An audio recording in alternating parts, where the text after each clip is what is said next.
Combustion.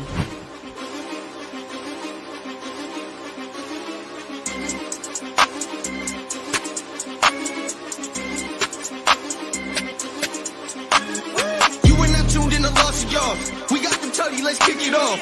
Don't try to go, we gon' pick it off. Don't try to run or I might have to stick my thumb. If you betting, just know how to pick them, dog. Hit the field and just play your position, dog. Lost the yards like a sack when we hit them. Lost the yards, took them back. If you win it, the ball, it can go all the way. Ref make the call, they don't know how to play. You getting chucked if you stay in my way. We all took a loss, it's just part of the game. Came out to lose, it's just part of the name. I would just not to move and be part in the change. We all want the chip, I ain't talking about legs. Hit a pick, come with 6 if you throw it our way. Bring your stats in case you ain't see it. This song gonna tell you how coaches perceive it. I'm just gonna get my 2 cents for no reason. To play it off like the end of the season. You ain't not tuned in to lost y'all. We got the tutty, let's kick it off. Don't try to throw, we gon' pick it off. Don't try to run or I might have to stick my thumb. If you bet it, just know how to pick them, dog. Hit the field and just play your position, dog. Lost the yards like a sack when we hit them. Lost the yards, took them back and we win. You ain't not tuned in to lost y'all. We got the tutty, let's kick it off. Don't try to throw, we gon' pick it off. Don't try to run or I might have to stick my thumb. If you bet it, just know how to pick them, dog. Hit the field and just play your position, dog. Lost the yards like a sack when we hit them. Lost the yards, took them back and we winning.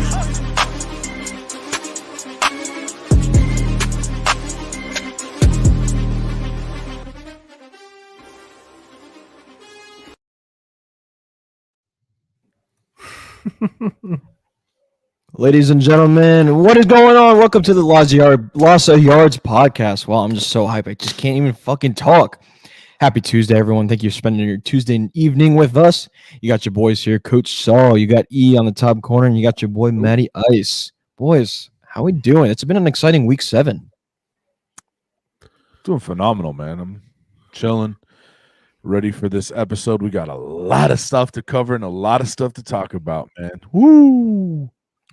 Indeed. Well, we are live tonight on Facebook. We are live on Twitch, TikTok, and YouTube. If you are tuned in with us early this evening, make sure you're hitting that like button, you're hitting that follow button. All the support is much appreciated in our community. Spread the word out. We got a lot to highlight tonight. We're going to touch on some college football. We're going to go over some highlights from mainly our primetime games. We're not going to hit every single game tonight. And if you're in the chat, if you want us to go over any specific games, just let us know. We'll definitely highlight that when we get to the highlights here coming up soon.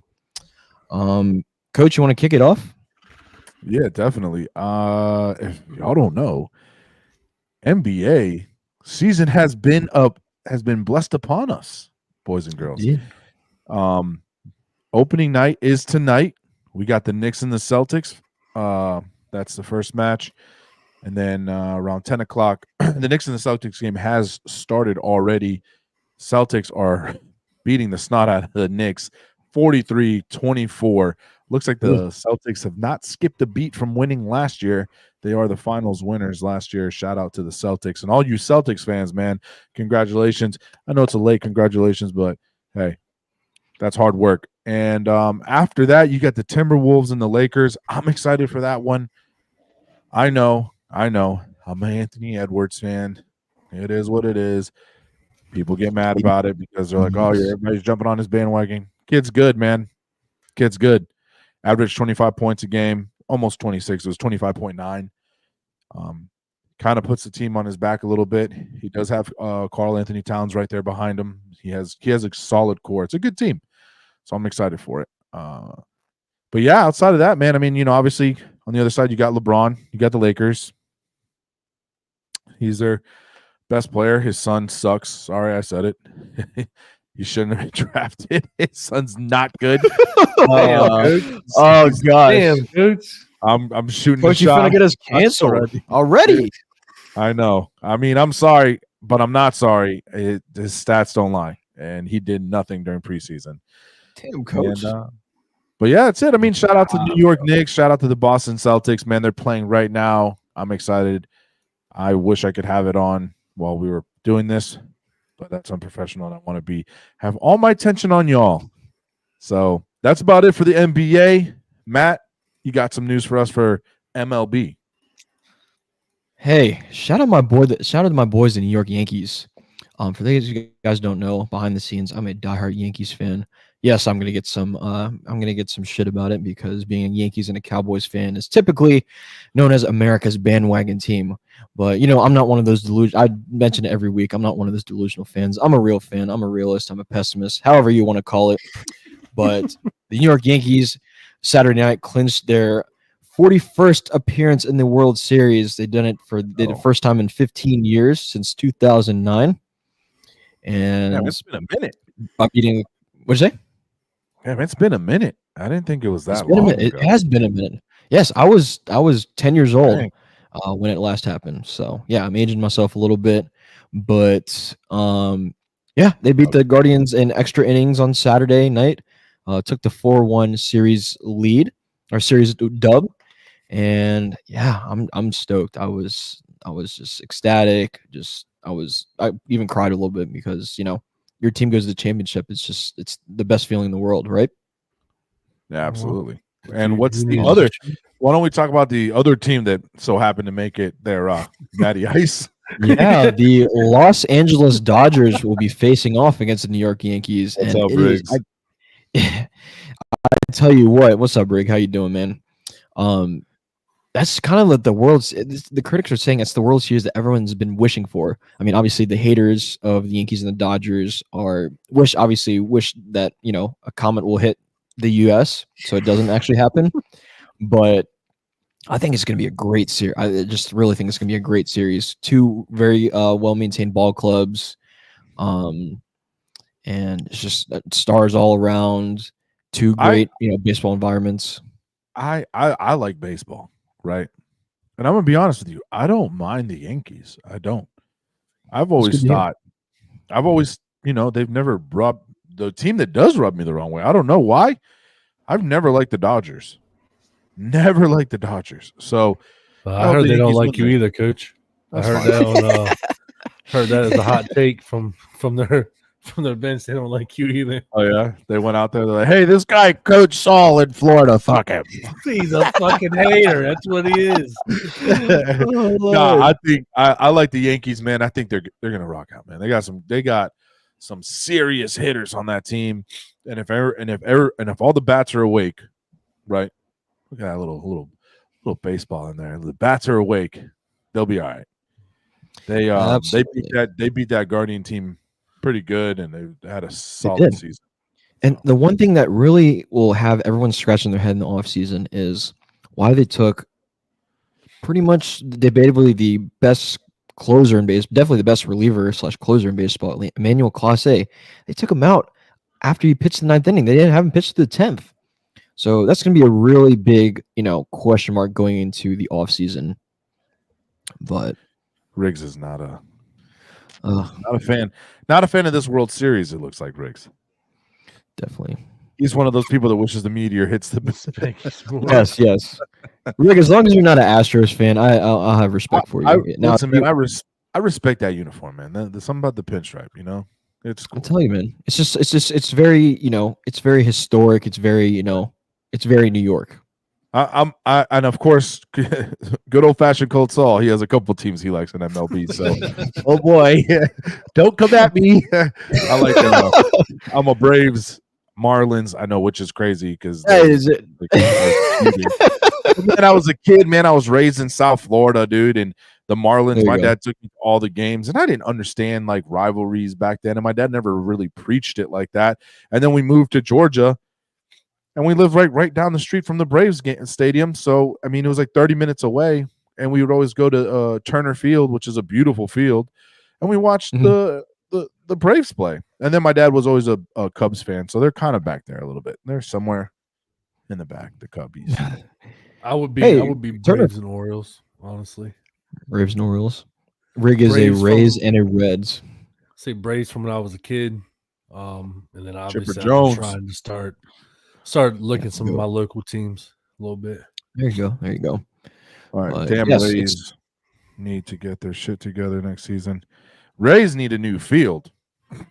Yeah, that was bad. That was. I don't know if you guys saw it, but that field's gone. Yeah, just in case you missed it, Hurricane Milton came through Florida a couple weeks ago. Florida a couple weeks ago, and basically just tore the roof off of Tropicana Field in St. Petersburg. Yeah. So I think Riggs loves the Braves, by the way. yeah, I think he does too. Something tells me that Rig loves Braves. You can't put him up here, but it's fine. Yeah.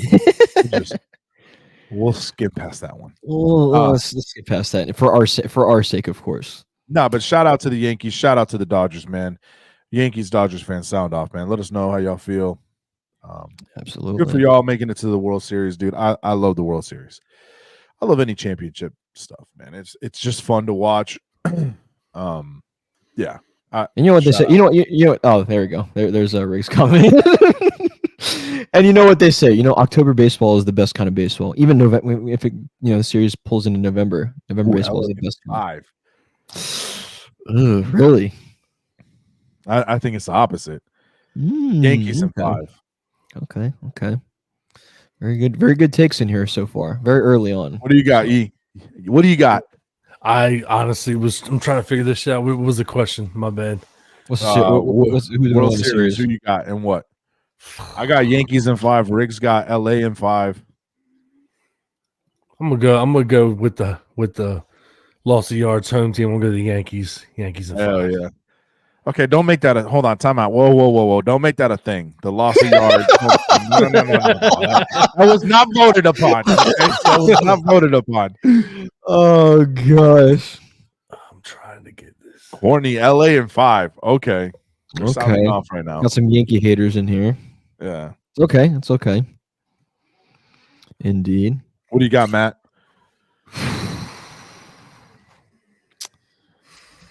I'm gonna go Yankees in 6. Fair Yankees enough. in 6. I think the Dodgers. It's definitely not gonna be a sweep by either team. I know that for sure. Yeah. Just two talented teams, or just not. Lots of depth, lots of talent. I'm calling 6 games. I think it's going to be a weird one.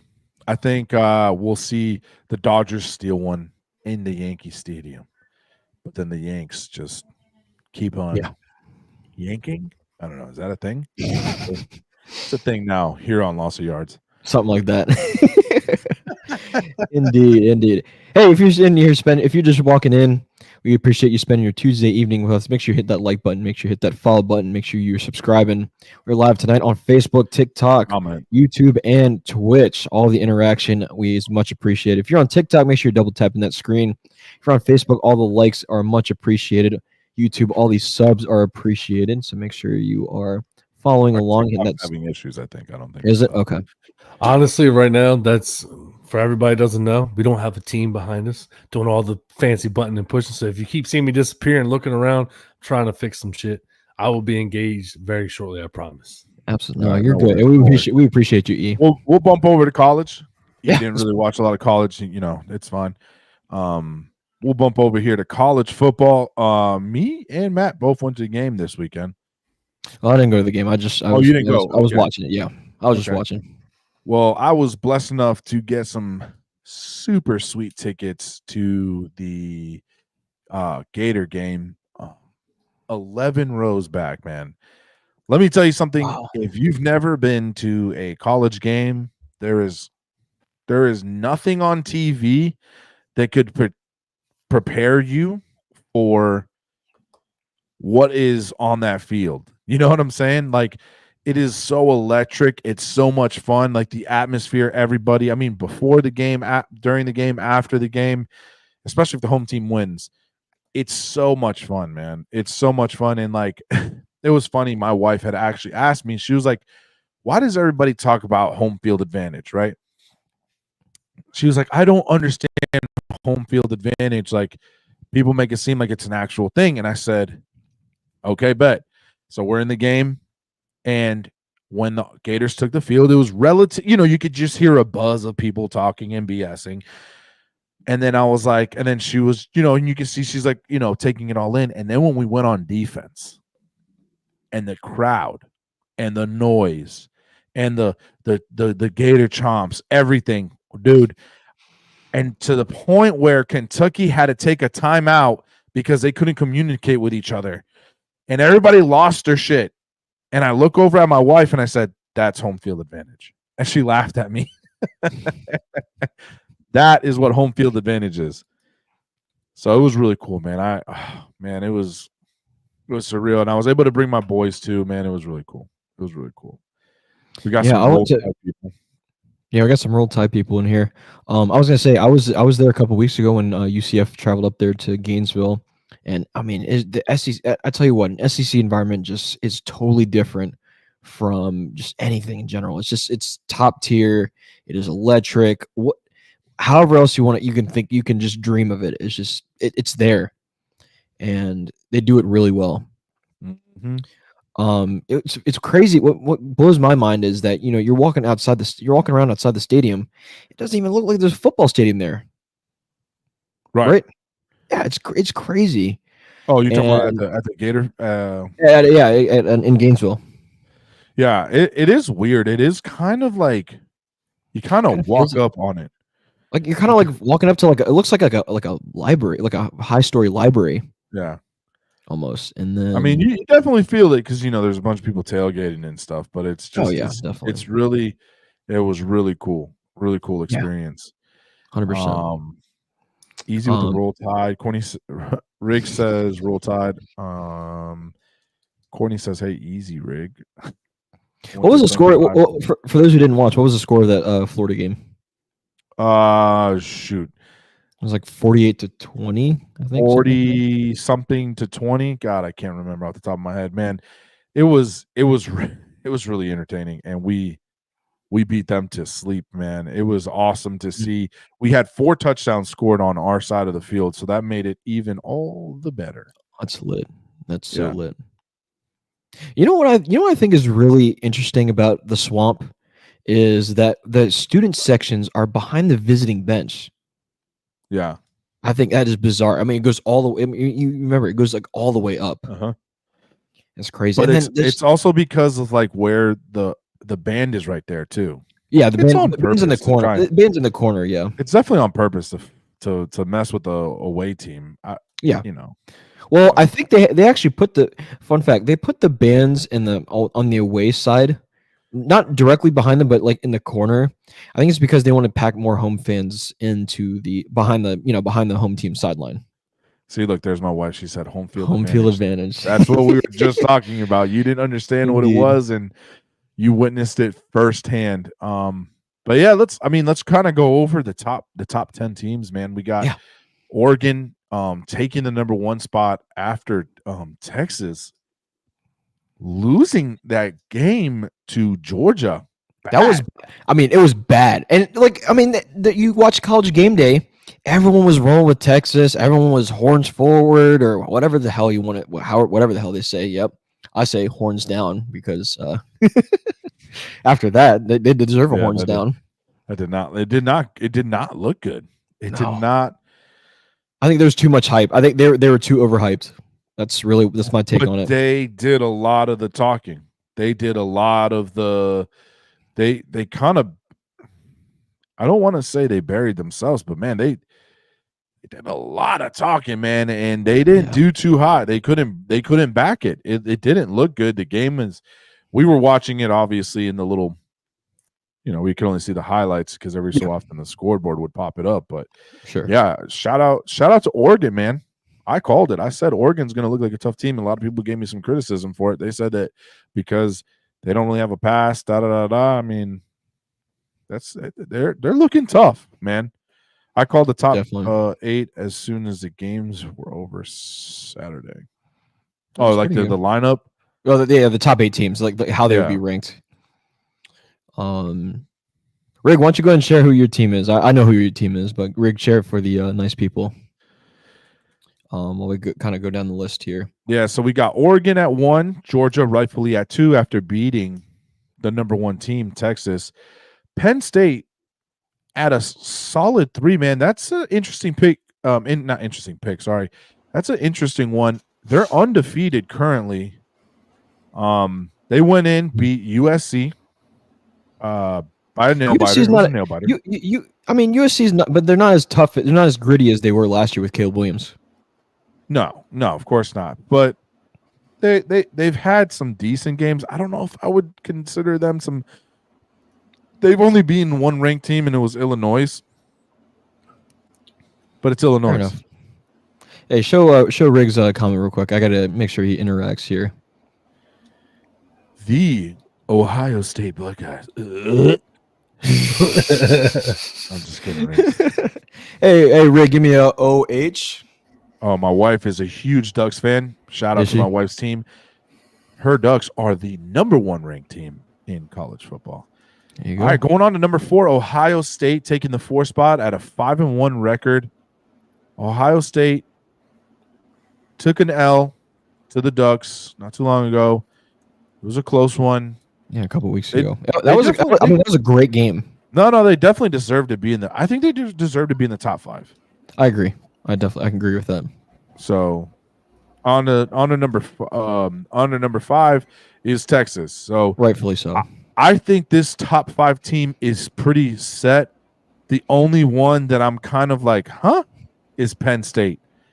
Penn State Yeah. at the 3 spot is a little crazy to me. Yeah, but I would say I would say they deserve it over like Miami. Miami's been playing some pretty good ball, man. They've been playing. Yes, they have been playing pretty good ball. And then don't get me wrong, they have. I take that back. I was going to say they have a classic matchup versus Florida State this year, but Florida State kind of sucks look, ass. Even Riggs said it. Penn State's overrated, man. Number 3? I don't know about that. I'm going to pull up Penn State's schedule real quick. I want to see who they have coming up. Penn State has coming up Wisconsin. Ooh, Not and then ranked. Ohio State. Then Ohio State. So that could be that could be huge right there. I think if Penn State doesn't win that game, they're gonna drop massively. Yeah, because if they got Wisconsin, then they go Ohio State, and then the rest of the schedule is cupcake as hell. Washington, Yeah. Purdue, Minnesota, Maryland. Yeah. Hey, that's watch them out there. Definitely that last team, the Maryland team. Yeah, no, they suck. Come on, bro. Come on, be easy, bro. Be easy. All right, so we'll bump I out. think I was gonna say I think that Ohio State game is really gonna determine if they are playoff caliber. Agree. Yeah, if not, then I definitely they'll agree. drop massive. If they don't keep it tight, then yeah, they need to get out of the top All eyes 3. will be on that game for sure. You hear me? Yeah, I said if they don't keep it tight, then they Yeah. definitely need to get out of the top 3. 100%. How about those defending national chumps? Okay, easy. Easy. It's not their fault. Okay, all right. Oh gosh, all right. You want to but, go? You wanna grab That number last? 10 team, Iowa State. I tell you. Go ahead. Oh, am I okay? Might be a little You're delayed. kind of lagging a little Was it bit. good now? Am I kind of you good? lagging? Can you Oh, hear me we'll low? catch up. But I was gonna say that number. Yeah, I can hear you. I was gonna say that number 10 team, Iowa State. They almost took a really bad beating to UCF this weekend. I had that game. I had multiple games. I had the Yankees game on, obviously, but I had the UCF Iowa State game on, and I tell you what, UCF played their hearts out. I don't want to say they steamrolled over Iowa State in the first half, but they were playing them tough. Didn't seem like Iowa State had any offense going early on. Obviously, towards the end, it went the other way. Iowa State's one of the best second half teams in the nation, and they ended up taking Shout out to the Iowa win. State, man. Good for them making it. They're in the top 10. Absolutely. I think this is the first time they're a 7-0 start since 1938, if I'm not mistaken. Jesus. Yes. So it's Damn. they're making some school history. They ended up taking the win 38-35 on I think UCF would call a pretty bullshit pass interference call.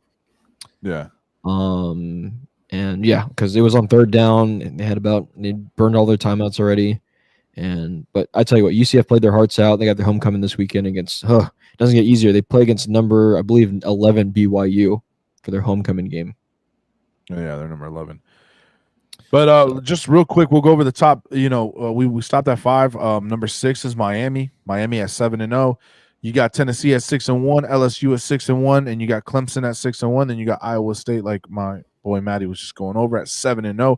Then you got BYU 7-0, and then Notre Dame at 6-1. So that would be the playoffs if it were to end right now. That's a pretty solid. That's a pretty stacked, solid playoff kind of playoff. Let me tell you something, and I don't want to admit it. When Georgia is clicking, they are scary. Yeah, I mean, you saw it this weekend. Scary. You saw it against Texas. Yeah, dismantled them. Ohio State, kind of the same thing. I see their weaknesses. Oregon, another one. If they're clicking, they're scary. So, man, it's gonna come down to the wire. We'll cover a little bit more on college football, especially as we get closer towards the playoffs here coming up shortly. Yeah. Good stuff. Good stuff. Hey, if you're in the chat still with us, we appreciate you spend your Tuesday evening with us. Let us know if there's any specific college teams you want us to talk about. Coming up here, we're going to highlight we're going to bounce over to the NFL. We're going to highlight all of our Week 7 games. Not all of them. We're going to highlight the primetime games. And any game you want us to highlight, you let us know. We will definitely dive into it. But with that being said, we'll highlight. So what we're going to do is we're going to start highlighting just the primetime games, and then of course our teams, the teams that we root for. And then if you guys want us to highlight any other game, let us know. We'll talk about it. We got kind of notes about every team, every game, so we'll definitely go over it. But yeah, take it away. We got some hot takes. We got some hot takes of ourselves. Oh, there's some hot stuff that happened this week. Absolutely. Why don't we go over the games, and then we can get into these hot takes for sure. 10-4. Without further ado, let's go back. Let's bounce back to Thursday night last week. Yes. You can the snooze fest. No. You let it perfectly in. We're talking about snooze fest. The Denver Broncos going to New Orleans, and they beat the snot out of the New Orleans Saints. I mean, that was just a total beatdown. And if you missed the show Tuesday, we all picked New Orleans to win that game, and I'm still feeling embarrassed. I don't know about you guys. So they beat the snot out of them, but can I say it didn't look good? Does that make sense? It just didn't look good. The game didn't look good. All about it. Even they're 4-3, bro. They're gonna get mollywopped by anybody that's worth a damn. Yeah, I don't. Right. The Denver Broncos, Bo Nix, 16 for 26, only 164 yards. Not that great. Not that exciting. No, even Williams, 14 carries for 88 yards. Yeah, almost 100. 2 touchdowns though. 2 touchdowns. So they rely heavy on their defense, which is fine. But when you have absolutely no offense, all right, we're gonna highlight the Packers and Texans game for Rig. Oh, yep, we're doing it now because Briggs said something. Lord. But when you have to solely rely on your defense and you have to rely on your kicker to kind of carry you through a game, I don't know. Yeah, it's very interesting. That is a very fraudulent 4-3 if I say so myself. Very boring game. Oh my God! And we complained about it. If you guys watched the show, it got to the point where we were just bored. There was nothing going on offensively. Nothing going on offensively. Correct. And I think the Saints are in trouble with all the injuries they have on their offense. Derek Carr is not looking too good right now. They have injuries on their, I think Rashid Shaheed is on IR right now. Chris Olave is not playing great. He was out. So they were just, they were screwed with injuries on Thursday night. So hopefully they can bounce back from that. But in the end, Broncos country, let's ride, I guess. Oh, he's not on that team anymore, actually. Yes, he's not on that team, but I'm sure. It doesn't happen anymore. That's not a saying for them. But yes, sure that saying is gone. Yes, I think they killed that saying. Yeah. All right, moving on to the London. We had another London game early Sunday morning, kind of another snooze fest. Yes. Oh, the Jacksonville Jaguars take the W against the New England Patriots by a score of 32-16. this was, I think we talked about it last week. This was really going to be the game that, was going to do it if Doug Peterson lost and Trevor Lawrence, obviously wasn't going to lose his starting job, but this was going to be, we talked about it last week. This was going to be Doug Peterson's kind of like ride or die, whether he continues on or moving on. Can I say something? These are the hardest games to try and predict. I agree. Two loser teams. Who's going to be less losery? Loserish. I literally went from like having a damn near perfect record to fucking going over this week. Because even last week, bro.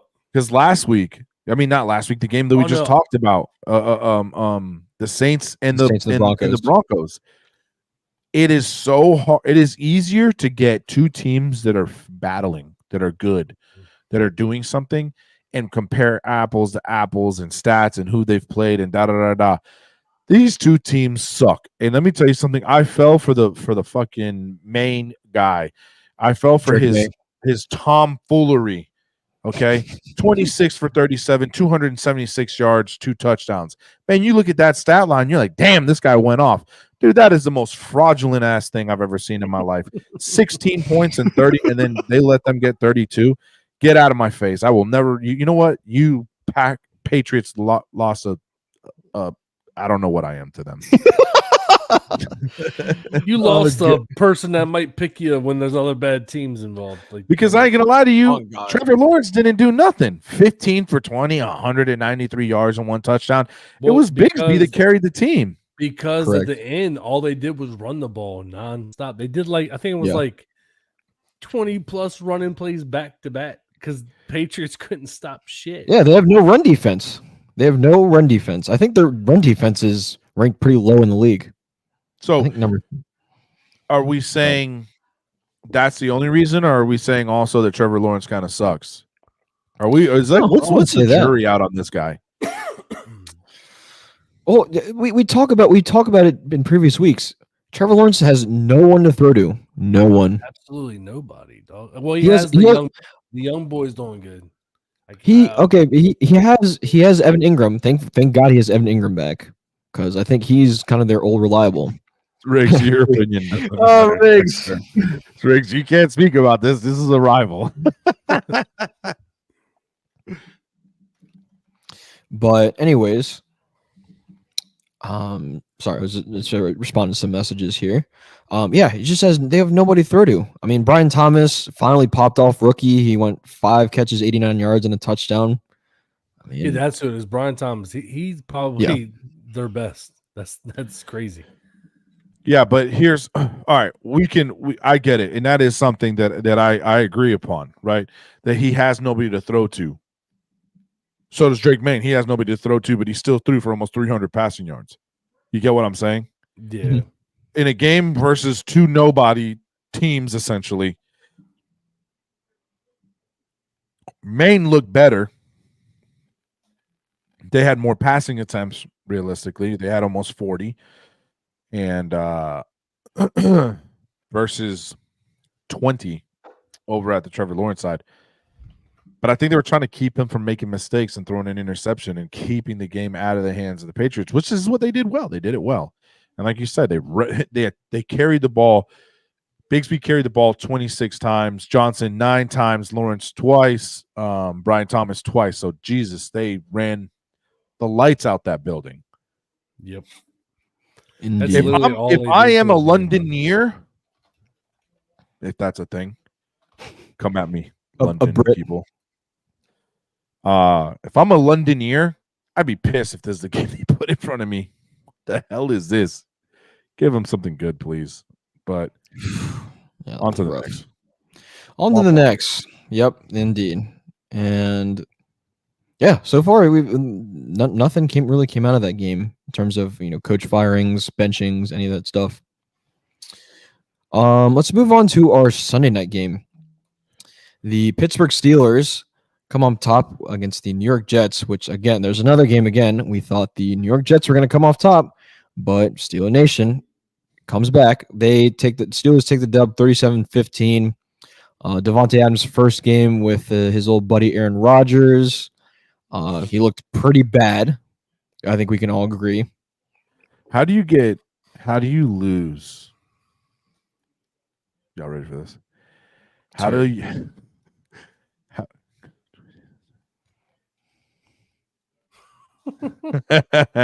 I'm down. Give me the over under, boys. How do you lose to the Steelers one week, get traded to a new team, and lose to the Steelers again? I saw there was fucking That's memes going around crazy. that the Jets should trade to the Giants so they can lose a third time. That's crazy. No, that game. Listen, I think we all fell victim to falling for the hype of this game and the reunification, and they're gonna do all these amazing things. Aaron Rodgers threw 2 interceptions, costly interceptions. It wasn't like they were okay. No, they were like drive interceptions. Bryce Hall, he didn't do nothing. The other thing about Rodgers is he didn't look like he was like healthy. He looked like he was just kind of like pushing himself around. I mean, he still did good. I mean, he went 24 for 39, 276 yards, 1 touchdown, 2 interceptions. But the problem is, what have I been saying? When you become one-dimensional, you're easy to defend against, man. You threw 40 times and you ran 14. Which is crazy to me because Breece Hall is a good running back, and that young boy they got behind him has been doing good. Yeah. So he's a fucking tank. So it's like, why did they step away from that? But I get it. Steelers obviously always had a good defense. So they have to take that into account. But like you said, when you become predictable with a good defense, they're going to shred you. Yeah. They're going to shred you every single time. Yeah. Agreed. You have, and I think what's, I don't know if I'm going to say scared us, but I'm going to say scared. Russell Wilson getting the nod to start. That honestly, I didn't know what Russell Wilson was coming onto the field. And to be honest, even him out here, not that impressed. Not that impressed, dude. There was some of those balls that he threw up and he just chucked it in the air. He's just lucky that the corners for the Jets suck. Hail Mary throws, dude. You play against a good team. Yeah, I mean, it was kind of the same stuff that it was kind of the same stuff that Justin Fields was doing in previous weeks. Yeah, but he's kind of got that better arc and drop. Russell with his throw. Najee Harris popped off again. That kid is something serious, man. George Pickens with those. Oh my God, with those catches. Catches, bro. There was 2 back-to-back with him and fucking the moves. That was 2 big ass that fucking bobble catch. Pat Frymouth, yeah. And then that fucking one-handed grab. That shit, it was crazy. Insane, dude. George Pickens is him. I'm gonna say that. He's him. Yeah, he's the JJ, he's the OBJ this year right now, because those catches, dog, were in some incredibly tough traffic. So, indeed, yeah, I agree. But, yeah, I mean, we were all shocked when we heard about Russell Wilson getting the nod last week. 264 yards, 16 for 29, 2 touchdowns. Even like early, this game was really boring in the first half, and I'd say even for the first 3 quarters, there's just not a lot going on, right, for both teams. And I mean, Pittsburgh was just the fact that they just the thing. Yeah, I was gonna say Pittsburgh was just consistent. I'm lagging the fuck right now. They made drives, you know what I'm saying, and they kept doing what they needed to. There was nothing fancy. There was nothing flashy. It's just good old, smash nose football. Defensively, they're looking great. Offensively, they're just kind of doing their thing and doing what they're supposed to. I would like to see what happens when they're truly challenged. You get what I'm saying?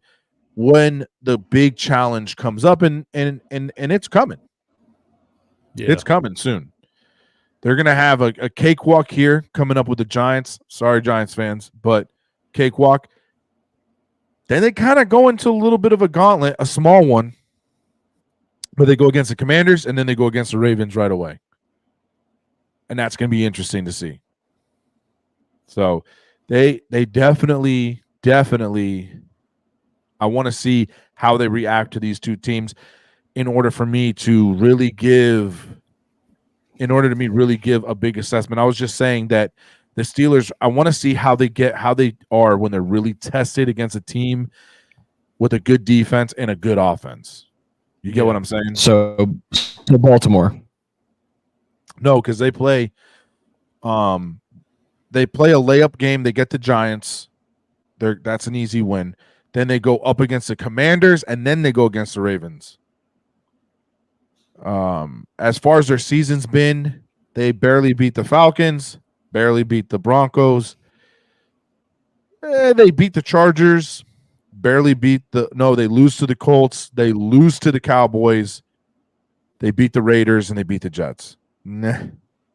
That's what I'm saying. I just think that, they haven't been super exciting. They have a bad quarterback situation.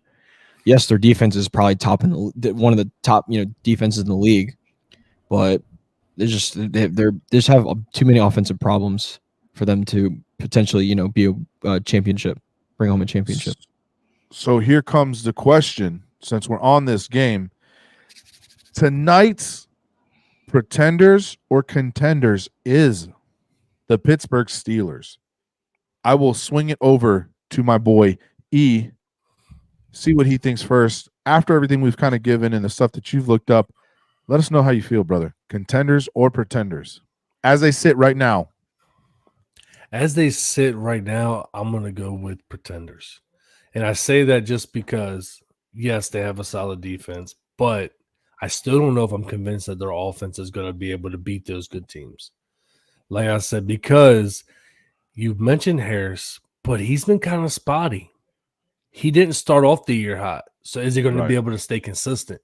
Right. So without a running game, I don't know if I can rely on Russell or Fields. Like you've pointed out multiple times, can you rely on their arms?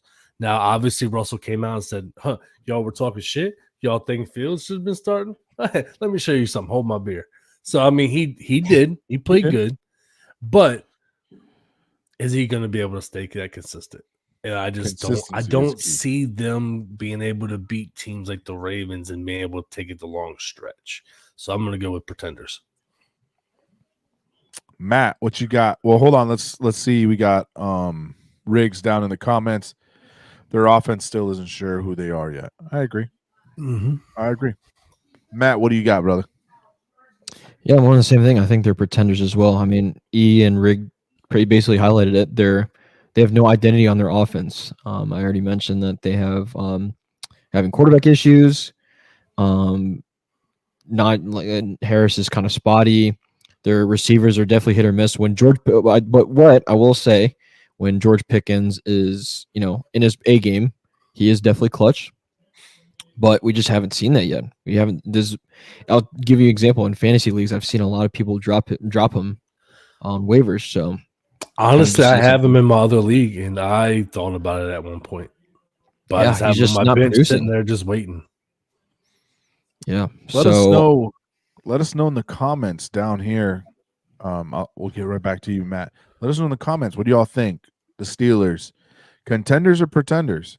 Let us know. Let us know what y'all think. We'll put it up on the screen. Go ahead, Matt. Finish your thought, buddy. Yeah, and then going back to their defensive side, they have a solid defense, but at the same time, there's been teams that have been figuring it. They're getting pretty predictable. The Cowboys were able to figure it out. The struggling Indianapolis Colts, for a while there. I mean, the Jets kept it really close. So I figured that the Jets were potentially going to figure it out, but then the Steelers ended up running away with it. So yeah, down the road for the Steelers, it's going to be a question of can they find their identity on offense? Can their defense continue that dominance? And I honestly think that AFC North is still going to Baltimore. All signs are pointing towards Baltimore. I like that. I like that Yeah, take. I like that take. Of course you do. Yeah,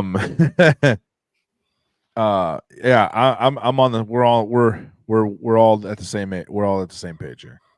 We're all in agreement. They're definitely the pretenders right now. They have a nice little record. Changing your quarterback midway through the season, I guess I can see where he decided and thought that was a good decision. Najee Harris on the season has 478 rushing yards. Not the greatest, not the worst. So he can do it. And George Pickens, I mean, but if you go into a house with a run-stop defense, what are you doing now? You're relying on Russell Wilson to throw to George Pickens the entire time? Mm-hmm. Because the next person behind them, and I'm not going to try and say this name because I will butcher it to hell because I don't watch the Steelers, is their tight end, Pat Freiermuth. There it is. Pat Freiermuth is 200 yards under Pickens. That's bad. So you lose a Pickens, or you get we put a good corner, a team with a good corner and safety, or however they're gonna attack him. Now all of a sudden you don't have that guy, and who you do have to throw to? Exactly. And like I said, Russell Wilson throws grenades in the air. Like, it's cool and all that he has a cannon, but at the same time, like, he tosses up, it's a 50-50 ball every time. Mm-hmm. Even if they find their identity, Riggs, I don't agree with that because they don't have any other weapons. You can see that they clearly it is Pickens, please, for the love of God, catch this. Najee Harris, run the ball. And defenses will pick that out all day. Yeah. Mm-hmm. So I'm going to say Pretenders. It's a clean sweep here with Pretenders. Sorry, Steelers Nation. It is what it is.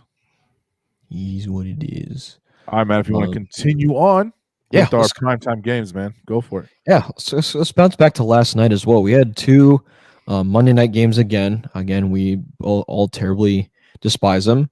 Let's start in Arizona. We'll get to Baltimore in a second. Let's start with the Chargers and the Cardinals the LA Chargers visiting the Arizona Cardinals. Boring ass game again. I'll tell you what, we're on a trend with all these boring primetime games. We'll finally get to an interesting one next. Arizona squeaks by with a last-second field goal, 17-15. Cameron Dicker, the kicker, was the hero for the Chargers. He had 5 field goals. Justin Herbert could not find the end zone, even though he went 27 for 39, 349 passing yards. Still could not find the end zone. And I tell you what, red zone offense. None. Red zone offense. No red zone offense. This was your game to win, and you guys choked it up. Yeah, that was a really bad loss on the Chargers side. J.K. Dobbins was only held to 40 yards on 14 carries. That's not good for their rushing. Listen, I got one of the brothers, so relax, Riggs. Oh, it's the hairball. That's funny. On the other side of the ball, Kyler Murray didn't do much with his arm. He went 14 for 26, 145 yards, a touchdown and interception. It was that 50, 60-yard touchdown. Yeah, that was really exciting to watch. That was really the only exciting thing about the game. James Conner rushed for 101 yards, but that was really all they had that the Cardinals offense had. It was kind of just, you think of that, the Charlie Brown where they're just kind of just tossing it back and forth. It keeps landing on the ground. Yeah. So that's really all I saw. Great analogy. That's absolutely. No, 100%. And the amount of this game was just so penalty written too. It was just ridiculous. We'll get to that. That'll be topic of ours here coming up soon. But overall, just not an exciting game. Thank God it was on ESPN Plus because people couldn't access it unless you really wanted to. Yes, it was a vanilla game. I agree with Rig. Honestly, I had that on my phone, and I was watching the Ravens game, but I kept finding myself just watching the Ravens game. Put my phone down. I was like, "Oh shit!" I said, "Oh shit! Where's my phone at? I don't even. Where'd it go? Shit." Marvin Harris Jr. Either he's the biggest letdown that I've ever seen, or he's just stuck on this crappy team with this crappy quarterback. When I saw that he got picked up by the Cardinals, I said, "Best of luck to this man, Marvin Harrison Jr." Unfortunate.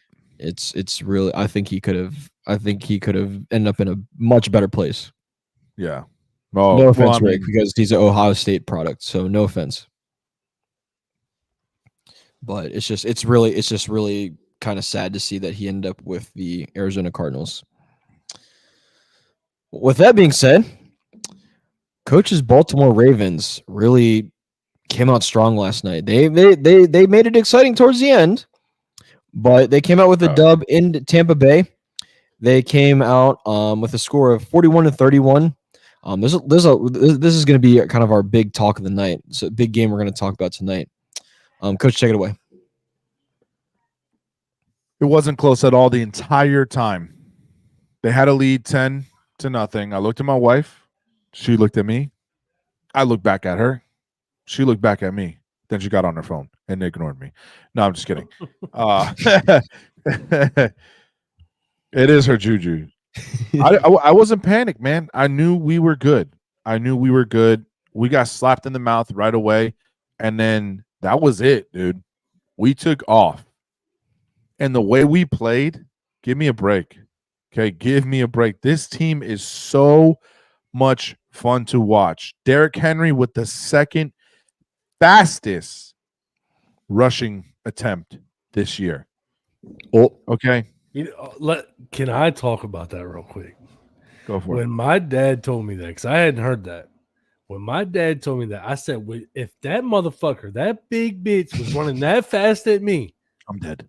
I'm done. I'm moving. No, I'm going to the fetal position immediately. I ain't one of them goddamn the bull fighter. I'm moving. Shoot. Shit. Missed tackle. Sorry, my bad. Man. You imagine him hitting you at 21.7 miles per hour? Fuck, bro. That's crazy. No. No. He is a spectacular human being. Like the dude, his diet, people criticized him.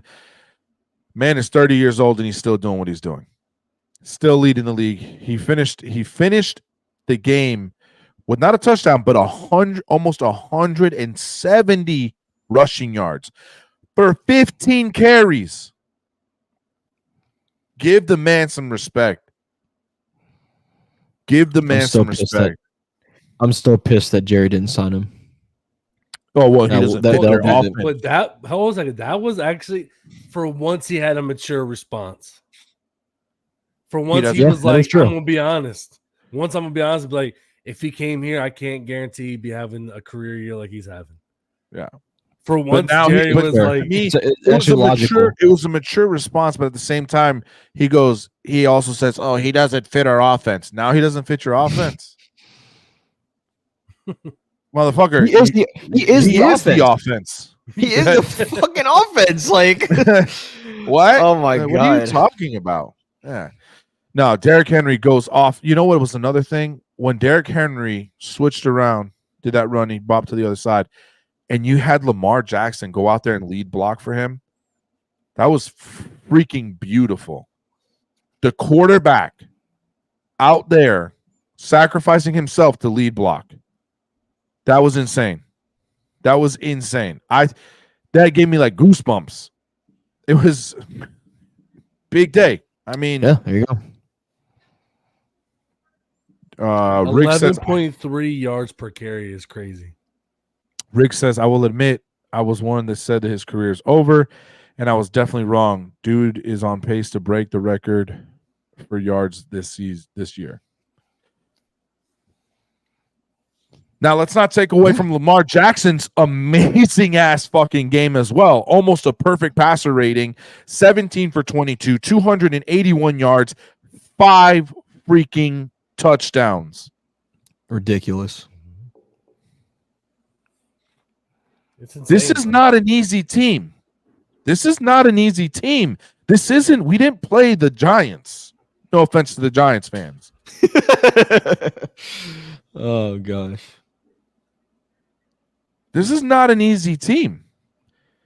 It really. Rick, you be careful. Oh, okay.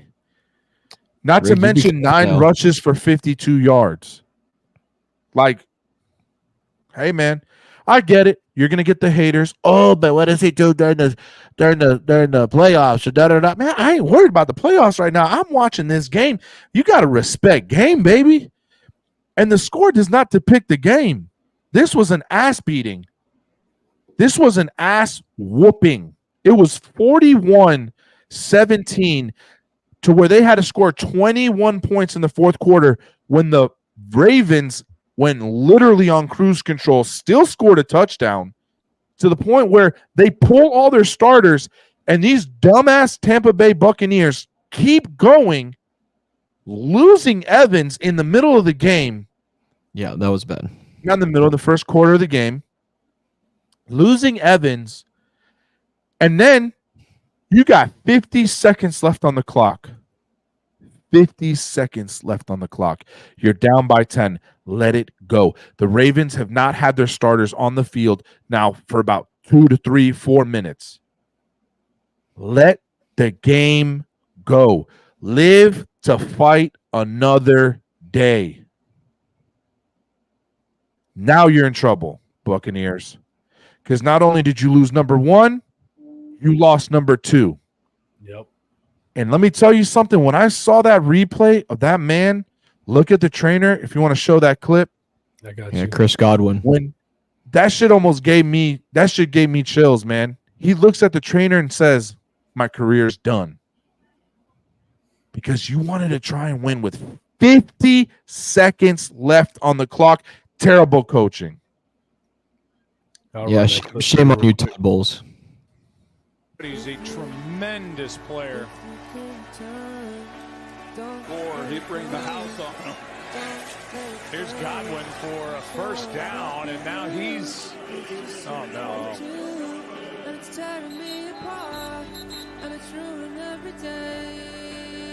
He can't get up. Chris Godwin, who has already been through a knee.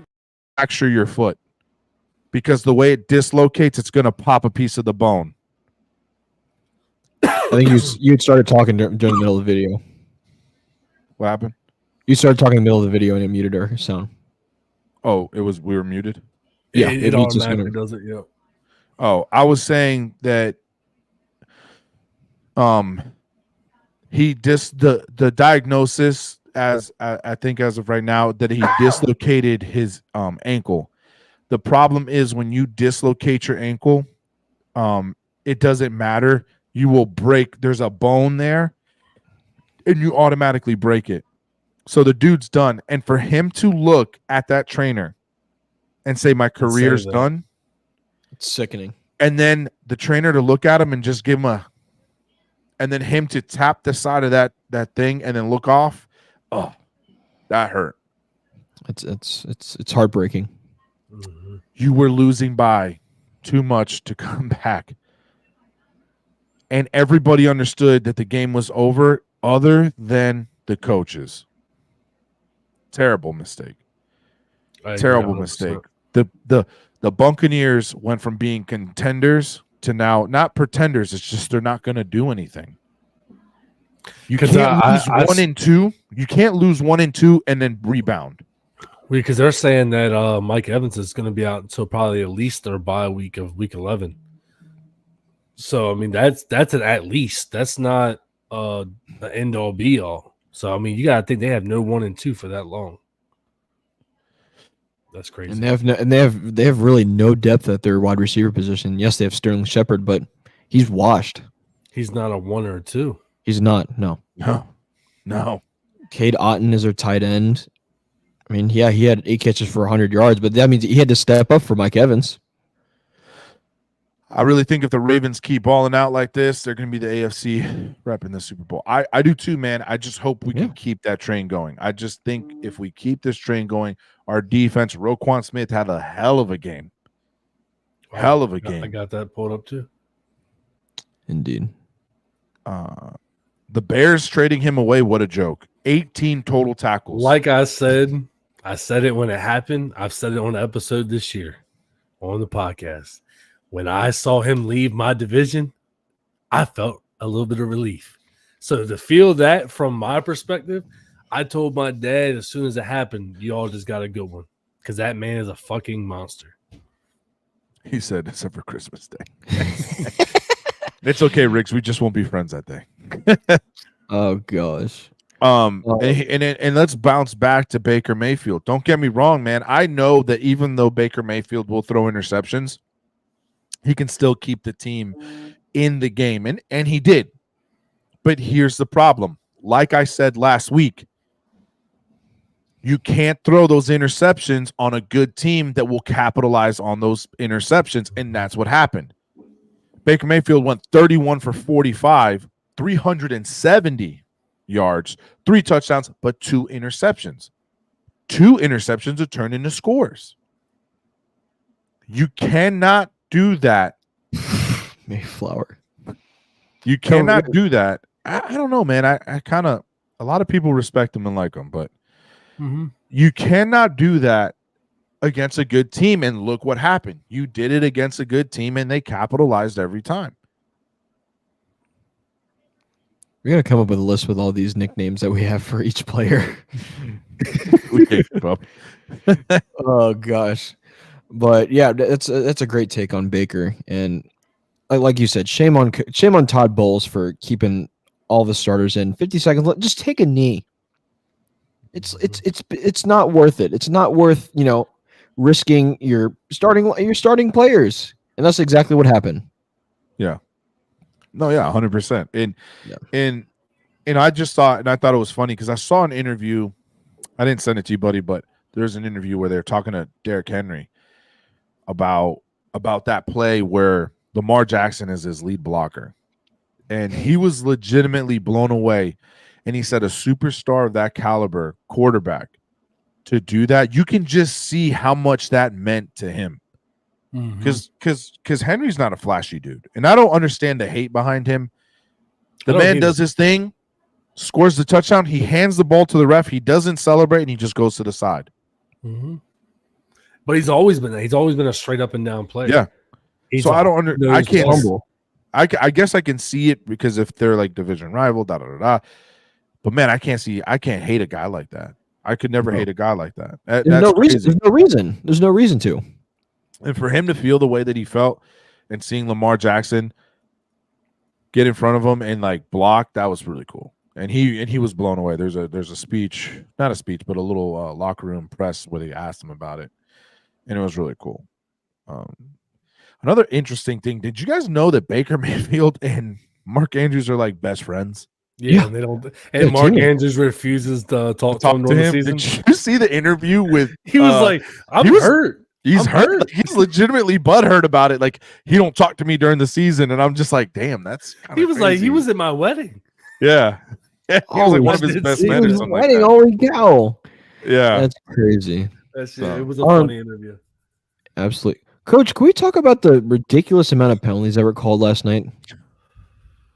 Can we get into that, please? And surprisingly, the second and goal at the 40-yard line is insane. That's like stupid. Second and goal at the 40-yard line is absolutely insane. I granted, I know some of those are our mistakes and stuff, but man, these referees, dog, they either don't call anything or they're calling everything. Yeah, I think that the crew last night was notorious for that crew's notorious for just calling everything. Yeah, I figured that was the crew. Refs are trash this year, college and pro. No, I agree. Yeah. Rig, I completely agree, dude. They's refs, they're on another fucking level. It's bad. I don't know what it is. Yeah, it's bad. It's not good. And even with all of that, all the referees, I would say against us last night, we still prevailed. Yeah. Balls don't lie, baby. I said that a few times last night. When they moved back, what play was it? I think it was a Derrick Henry rush. I can't remember what play it was. When All I know is that at one point when you're second and goal at the 38-yard line, that's fucking insane. I Yeah. think I even said that in the chat. I was like, what in the fuck is going Yeah. on? I mean, I'm not right. Well, if Yes. Kansas City's playing, they're the biggest cheerleader supporters there. It was bad, man, but I don't want to talk about it, man. At this point in time, it is what it is. We know. It's over. Y'all got the dub. We just gotta beat them to a pulp. Anybody we play for none of that to come back and bite us in the rear, in the back end. So Indeed. Hey, if you're still in here, it's just still in the chat. We appreciate you spending your Tuesday evening with us. Make sure you're hitting that like and follow button. Make sure you're subscribing. Make sure you're showing some love in our community. Absolutely. E, do you want to go ahead? Let's go ahead and then move on to the Lions and Vikings game. That was probably one of the most exciting games this week, at least on the 1 o'clock slate on Sunday. It was definitely a good game. I was a little salty just because I said that we would I just don't see us beating the Lions when we go to their stadium. So I really wanted to take that win. I knew it was going to be hard fought. I knew it was going to be a close game. I knew it. But I will say, go ahead, Coach. how does that game? Let me ask you. I'm in this. I'm not talking shit here. How does that game not get flexed? I don't understand it either. That's what I'm saying. With the caliber of games that we had, it made zero sense, especially because both teams were in the top 5. Well, okay, I've kind of a theory as to why it was not flexed. First of all, they can't flex at 4 o'clock because the Chiefs and the 49ers, that was going to be that's the America's game of the week. So they were going to flex it to 4 o'clock. You could have done 8 o'clock, but of course the people, America wants to watch the Steelers on Sunday night. They want to see Aaron Rodgers, this and that. Yeah, that's kind of the two things. So you have to. That's the reason why you have to keep it at 1 o'clock. but if you look at it, everybody's talking about that game between us. Nobody's talking 100%. about the Chiefs game other than when he bull rushed. What's his name? The 49er. Yeah, we'll get to that. We'll get to this. We'll get to that in a second. For those who didn't, who cares? Yes. Ooh, good for you. For those who didn't watch, Lions go into Minnesota and hand them their first loss of the season, 31-29. They squeak away with Lions squeak away with about 16 seconds left. They kick a game-winning field goal. Can we talk about that kid, man? What a story. Bates. Oh, Bates. Yeah, Jake Bates. Bates, man. That story, dude. He was selling stuff. Yeah, He's he a said that. salesman. He literally said he said, I thought my football career was over, and I got the call. And I think that's another thing too. Is like a lot of people don't give spring football a chance, but that gave him a shot. He was able to do very well, and had a lot of highlights because of how well he did and what he was able to do in that league and kicking 60+ yards and shit. So it's like, all right, Riggs. They went ahead and said, let's give him a shot. And now this kid's balling out. So, I mean, people don't give the UFL the roses, but it gives people multiple chances. It's the league of opportunity. It's a league of opportunity. That's literally like what they're based on. Mm-hmm. It's given a second chance or a big opportunity for, people who went undrafted. And say, honestly, with that game, man, obviously we came out and dominated the first quarter. Lions dominated the second and third. We came back in the fourth. We did great, but we did the one thing that every team is starting to do is this cruise control shit. This let me get back and let them catch the ball in front of me. But when you have a team that needs to kick a field goal, you got to play aggressive. Why do we all they needed was a field goal. Yeah. They weren't going for a touchdown at that point. They were just trying to get close. So we gave them all these in-between plays, and then they were able to get extra yards. It's like 3 or 4 plays they got to the field goal range after we literally shut them down the entire fourth quarter. Jared Goff, though, man, but that's the thing. We had his number in the fourth, and our momentum was there, and then we just let up for what? But that man went 22 for 25, almost 300 passing yards, 2 touchdowns. Mm-hmm. Like, he made sure he put the ball where it needed to go. And that's what he's good for this year. He's absolutely. And it was I know you you don't like the outcome, my friend. I get it. But it no, was I mean, in all such honesty, it was a great good fight. game. It was a such a good good game. fight. Oh my God. It was a dog fight. I couldn't watch the game because I have the NFL package, right? And you would think that it would be on the NFL package, but it's not because It was doesn't blacked make out. sense. But then I had a down. No, dude, we've already talked about this. I'm over this stupid subscription shit. It was such an entertaining fight. It was such an entertaining fight. It really was. It was a very good game. It lived up to the hype, man. Just like the Commanders-Ravens game. Wow. The one game that I thought would live up to even better hype would be the Buccaneers-Ravens game, and that did not live up to no hype. I'm sorry. The score does not speak of what happened in that game. Anybody that watched that game, it was the Ravens washing them out, and then we just went on cruise control, and then to the point where we even just pulled our starters with like 5 minutes or 4 minutes left on the clock. Hey, at least you pulled your starters. Unlike some other team. This game was a great game. It is a great game to lose, man. It doesn't mean that you guys are in absolutely, dude. Absolutely, and that's the thing. We already knew that all of the NFC North games were going to be close. They're going to be tough. I don't see any of our games in our division being cakewalks. No. If we were to do a contender pretender for both of these teams right now, they're both contenders, 100%. 100%. And if I was to do one for the Packers, they'd probably be contenders. The only one that would still be iffy, I need to see them play a tough team, would be the Bears. Mm-hmm. Which, by the way, is coming up this week. They had the Commanders this week. You know what's funny about that? I saw in a group chat somewhere, people were talking about that game, right? And I saw Bears fans actually upset that they don't think that Jaden Daniels is going to play because they wanted that test. Yeah, they wanted to see if their team had what it takes to beat a contender. Yeah. And that's a lot of times fans are like, yeah, that's good. That's going to be an easy dub for us. There were fans honestly upset because, like you said, Coach, nobody's sold on them yet. Even the fans are just like, we want to see what happens when we go against better teams. Right. Yeah. Right. Yeah. That's a key. We'll definitely go over the injuries. We got a little video for the injuries. Some of the key injuries that had happened this week in NFL, man. And let me tell you something, not for nothing. Week 7 injuries were abysmal. That's bad. It's crazy.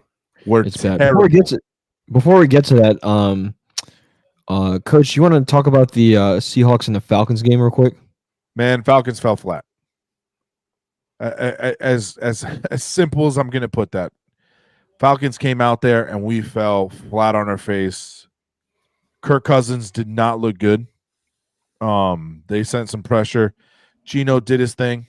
I'm not saying Geno's this great thing, but he just did it. He did what he had to. I mean, I don't understand why the Seahawks aren't better than what they are. I'm going to be real. Yeah. I'm going to be real. Well, I think, and nothing against the Falcons, of course, but I think that's something they needed after losing that terrible game to the 49ers. Yeah. Previous Thursday. DK Metcalf, almost 100 yards. Lockett, 45. Fan with 65. Everybody stepped up, man. I don't understand how this team isn't always doing this. Yeah, so I don't get it. I haven't watched the Seahawks game, so I couldn't tell you. Right. For those who missed it, Seahawks win in Atlanta. They win by a score of 34-14. Kirk Cousins. I mean, you said he didn't. You said he didn't. He did pretty bad, but he finished 24 for 35, 232 yards.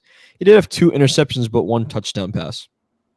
Yeah, 2 terrible interceptions though. I don't care about the 232 yards. Interceptions. Wow, congratulations. 2 interceptions, dude, and they were costly interceptions, man. Right. Especially when you had a guy, Bijan, finally step up and do his thing like he's supposed to be doing, and not letting Algier overstep him. Finally has a 100-yard game right now. I mean, I'm pretty sure he's had another one, but he's been kind of mute. Kyle Pitts is finally stepping into form. Thank God. London, Mooney. Come on, man. What are we doing? It's all there. We have the weapons. We came out this game, and I don't know what happened. We did not look like ourselves. That's all I can say. My take on this game for Atlanta is we did not look like the Atlanta last week. Agreed. And that was something that I brought up before, is that they haven't been consistent. No, we're not. We And cough up a game you to the said that Seahawks. too. We cough up a game to the Seahawks. We beat the Panthers. Ooh. We beat a good Buccaneers team with everybody on the team. We beat the Saints. Then we lose to the Chiefs, rightfully so. We beat the Eagles, another good team. We lose to the Steelers. What? Yeah, that week one loss against the Steelers was they could have the Falcons could have easily won that. My Falcons like to do this. And this week, let's see if they can bounce back this week. They played Tampa Bay this week in Tampa Bay, who is pretty much just injury ridden. So this is where they got it. This is where they got to turn around. We'll see. It'll be an interesting game to see what my Falcons can do, and we can see what Tampa Bay can do. Right. Without number 1 and number 2. Could you see? We mentioned it last week. Could you see D-Hop going to Tampa Bay now?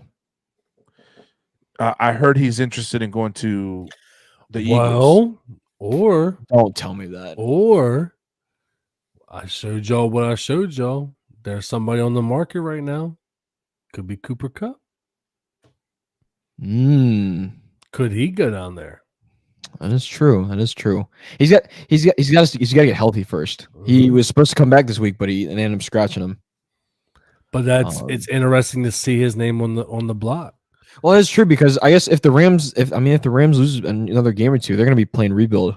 I honestly saw I sent it to y'all too, a very weird take that I did not see until recently, and it came out of nowhere. I saw it in 5 different sources. Apparently, people are saying that we're potentially talking to Stafford for the Vikings. I don't know. What is that all about? I have no idea. Maybe. And I saw one. I thought it was a meme. Like, all right, whatever. Then I saw another source. I'm like, then I saw 3 more behind. I'm like, why? Yeah. Maybe because they think that they have a possibility of going somewhere, and just to have them there as like a respect thing. But I just don't understand. I don't know.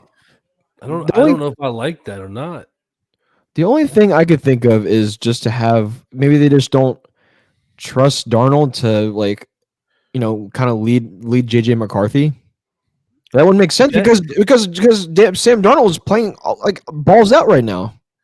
That was the one take that the guy said in the video, was that Stafford gave them the better chance of being contenders for the Super Bowl because of his experience, and he has the better mentorship for McCarthy coming behind him. But that was one guy's take. But I just don't know if I don't know. A couple years ago, maybe, but right now, I don't agree with it right now. I like it.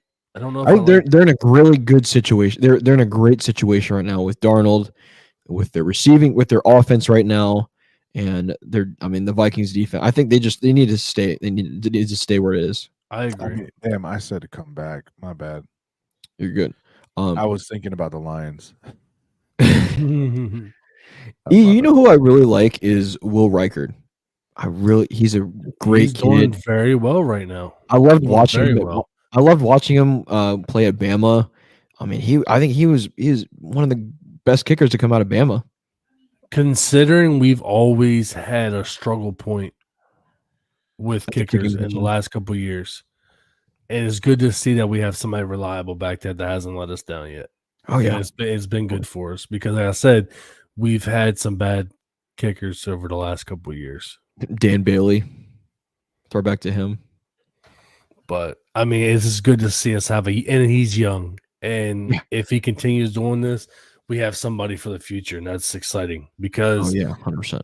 We are in a league now that kickers are very important because they're gems. They're gems. Yes, very important, super important. Absolutely. Let's skip over that Texan Packers game because I have an interesting take on it. Yes. I want to go to the Chiefs game real quick. The Chiefs 49ers. Just real quick. We're not going to get into depth with it. Just a couple points. Chiefs going to San Francisco, beat the Niners, struggling 49ers 28-18. Couple things to highlight in this game. Brandon Ayuk tears his ACL, done for the year. That's a huge loss. Huge loss for their receiving core. Deebo Samuel is in the hospital today. Luckily, he got released. He was in there with pneumonia, whatever. Pneumonia. Yeah. Got released today. I don't know what his status is for Sunday is going to be against the Cowboys, but that's another hit to their receiving core. Christian McCaffrey still not ready to come back. He's not going to be ready till at least week 10. So, and the 49ers they don't have too easy of a stretch coming up here. So could this be where the 49ers kind of take a toll downwards? So here's my take. I'm gonna 49ers, man. Brock Purdy's Brock Purdy. I've never been convinced of him. He threw 3 interceptions that game. He's just because Christian McCaffrey is their offense. He's like Derrick Henry. Right. Christian McCaffrey carries that offense. You don't have that now, so you have nothing. Correct. My thing is, I'm not trying to be a Chiefs hater. I am not convinced with this Chiefs team.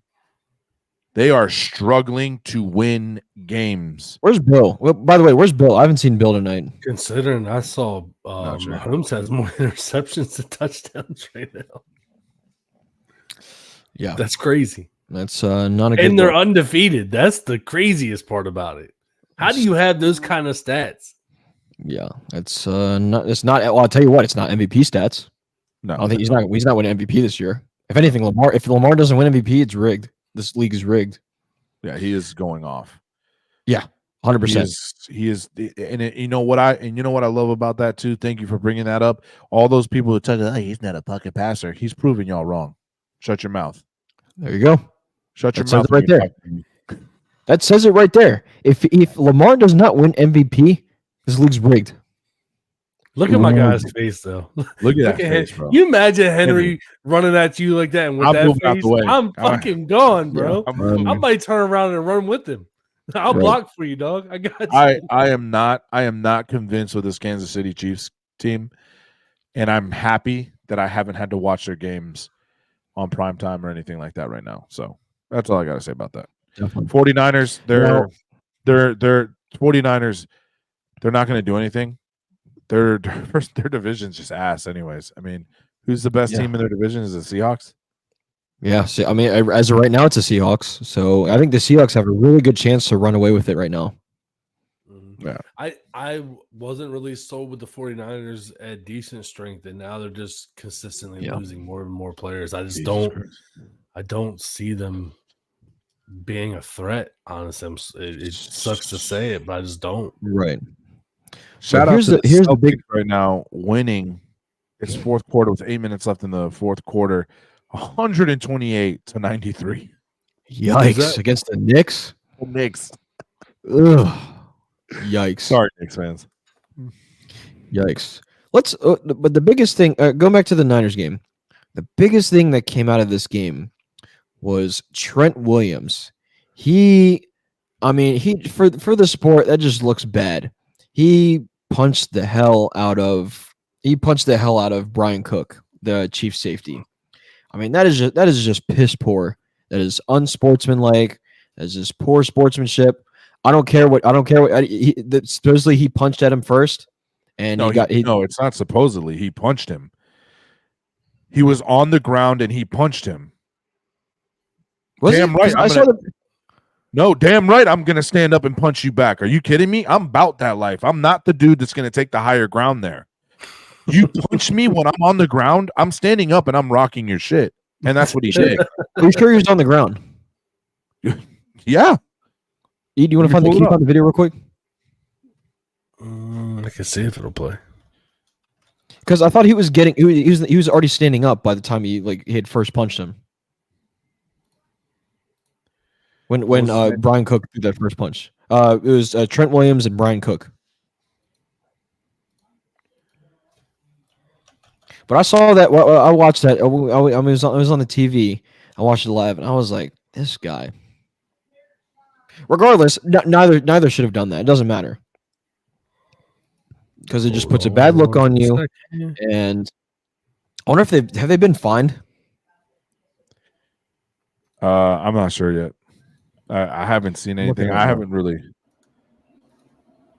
I know Trent Williams was thrown out of that game. 49ers and the Kansas City Chiefs. You see, it's just a screen pass right here, but watch Trent Williams again, just to set the stage. The game is over. 16-point game. Trent Williams can kiss my ass. I will never, ever, ever. He's aggressively running, kind of watch after the play. Ends up hitting someone off screen. We didn't get to see a ton of it, although we can kind of guess what happened. It seems like that's what the initial incident that started all of this was. Stop it right Williams there. Kind of aggressively going towards Brian Cook, the safety for the Chiefs. Which, okay, listen, whether you like that play by Williams or don't like that play, it is a legal play. This you are guy's voice, allowed to play football, even if you think it's a bit Sounds much. like Coach trying to though, talk in having none of it, he's gonna. So he swats Trent Williams' head. And then that wasn't a swat. Here we go. Here we go with the words. I'll say bold decisions I've ever seen someone make to swat Trent Williams in the head while you're beating him big and then turning your head away from Trent Williams. It's a bold decision, and it's gonna work out how you would expect. All right, Trent Williams, I mean, he smacked him. I mean, usually you always kind of think like why you hit someone in the head with a helmet. That one looks like it hurt, even though he was hit with the helmet. I don't know. I mean, look at definitely someone who can pack a punch right there. Certainly, his neck went like that. That's crazy. I'm sorry. You punch me when I'm standing up, trying to get up on my feet. Oh, it's on. There it is right there, Riggs. Regardless, you swing on me, I'm not going to look like a bitch. 100%. Yeah. 100%. You swing on me when I'm down on the ground and y'all are winning? What? Nah. Don't spin that media, Chiefs fans.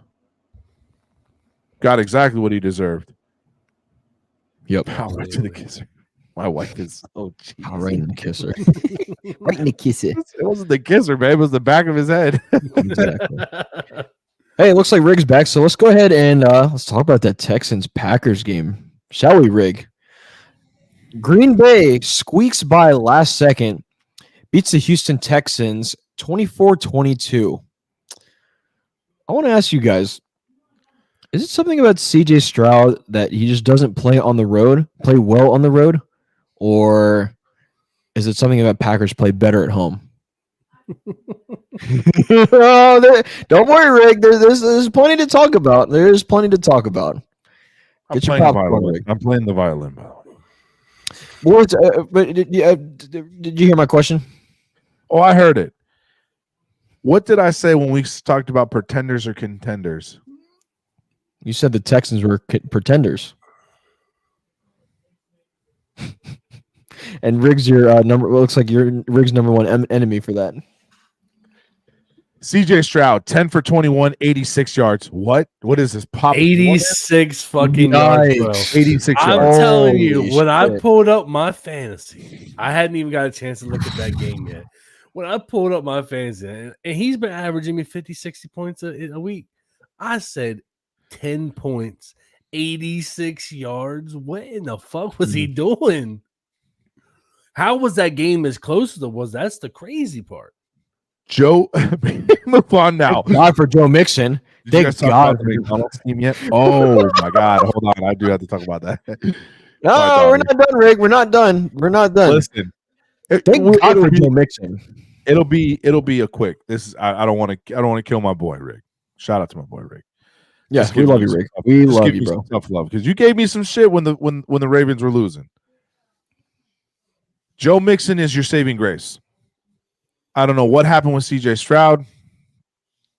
I don't know. Your O-line has been your O-line. He needs to step up.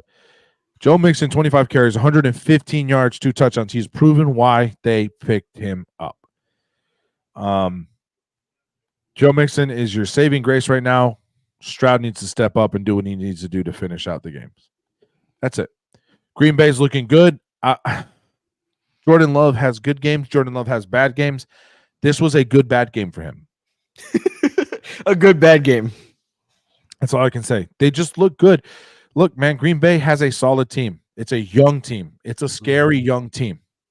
if I'm going to be 100 with y'all. That is a scary young team. It's one of the youngest teams in the NFL. Yep. Like number 2 with the youngest. Like, yeah. it is very young, and they're figuring it out. And they're figuring it out right now. I've said that all year. When he isn't playing, we don't have a running game. Without a running game, you don't have shit. Yeah. But you have a running game now. So I don't know what he's doing. You guys almost went even. 10 for 21. So you had 21 passing attempts and you had 25 rushing attempts. That's like fucking, you can't ask for any better split. You know what I couldn't stand about, what I didn't really understand about this game was there was a whiteout in Green Bay, and it just, I don't know. I wasn't messing with it. I liked it. You liked it? I thought it was fire. I liked what? That looked fire. I hate Green Bay's colors. Their colors are hideous. That green, that hunter green, and that mustard yellow. But the all white, probably one of their best uniforms they've had. 100%. You think so? I did. 100%. I saw it when they announced it before the game. I liked it. I like it. 100%. Pull up a picture real quick, just for those who didn't see it on Sunday. Thank 100%. You. At least Coach's wife agrees with me. I don't know if your wife agrees with my take or y'all's take. Hold on, I think I found it already. Yeah, I'm not trying to bash y'all too much, man. You got a run game. Let's just hope your receivers. That's really where you're struggling at. So maybe you guys should be one of those teams in contention to try and pick up. Why is that so great? Maybe D-Hop have a guy like that, or a Cooper Kupp that they're interested in trading. I think honestly the Houston Texans would seriously benefit from this. Why? Why does that benefit them? Because now it frees up your boy. Oh,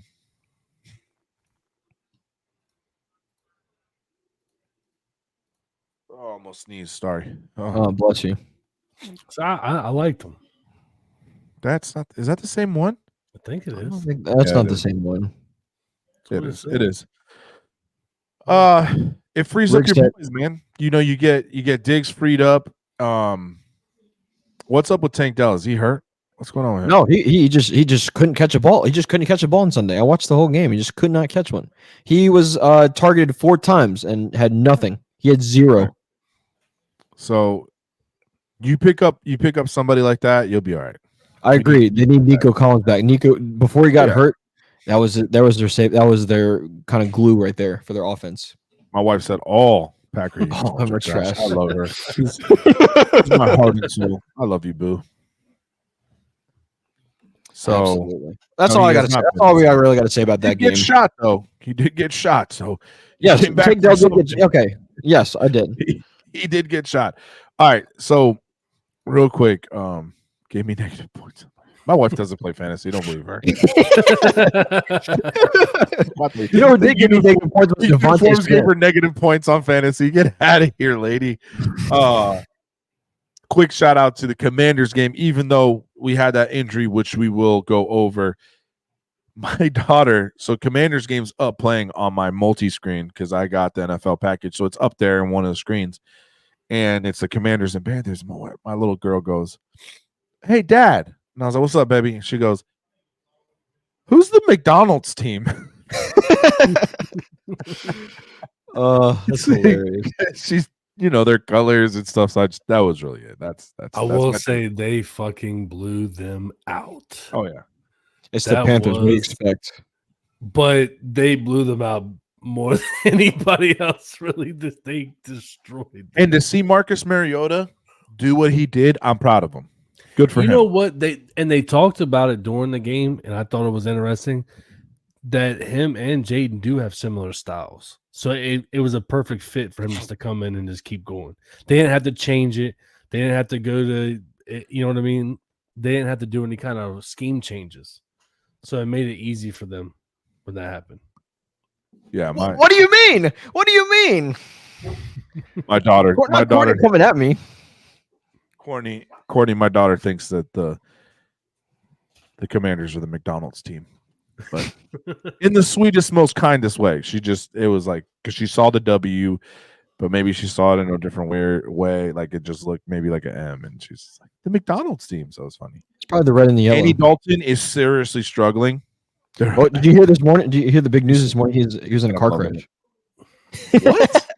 Yeah, he was in a car crash this morning. Who? Andy Dalton. Oh shit! Bryce Young cut his bricks.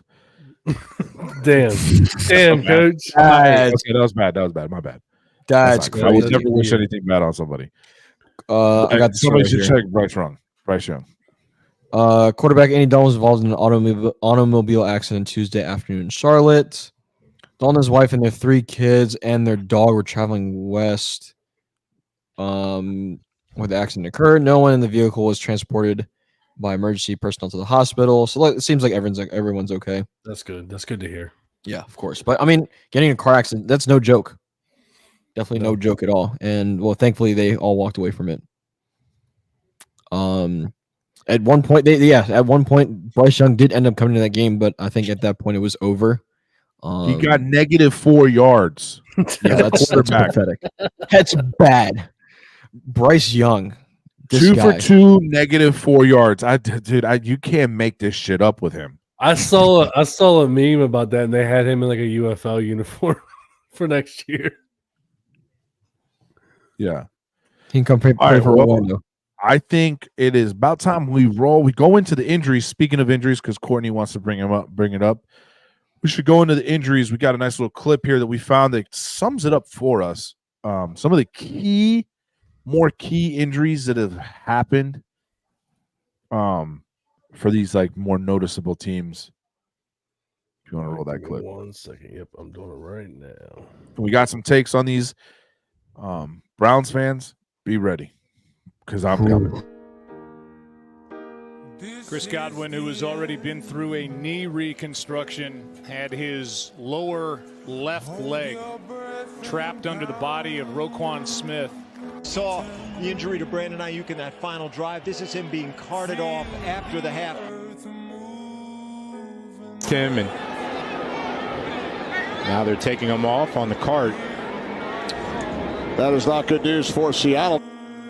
In the previous series, he came up feeling a bit of discomfort in that midsection, that rib area. No official injury designation as of now, but he spent time immediately coming to the sideline with the athletic trainers, and now obviously some extra attention. Just an unbelievable scene. Deshaun Watson carted off the field. This was seconds ago. Players from both teams giving him words of encouragement.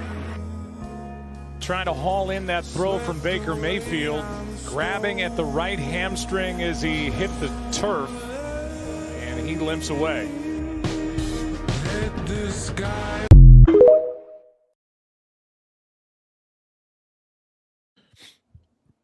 Week 7, man, Courtney summed it up right away.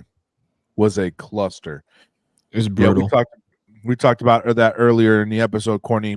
It hit me right in the feels. I'm not going to lie to you. I respect the hell out of these guys for what they do. They put their bodies on the line day in, day out to play. And I get it. They're compensated and blah, blah, blah, blah, blah. And what all you barbaric ass people think. But, man, it is never easy to see a man that's a freaking track athlete, was a runner, and now I believe he does jumping. But to see him look at somebody and say those things, my career is done. Oh, man, that shit killed me. It's and hard. then, of course, TikTok has some soft-ass music playing in the background, and I'm over there, man, who cut the onions in this bit? Okay? So that was tough. That was definitely tough. But yeah, if we want to go over some of these injuries, go ahead. Matt, you want to take it? Yeah. So I mentioned it early in the show. Brandon Ayuk has a torn ACL. You saw it in the video. That was brutal. That is massive for the 49ers. That's a massive loss for the 49ers. When you watched that just now, it looked bad too. You could see his leg bending the way it's not supposed to. Correct. Yeah. Who else was it? God,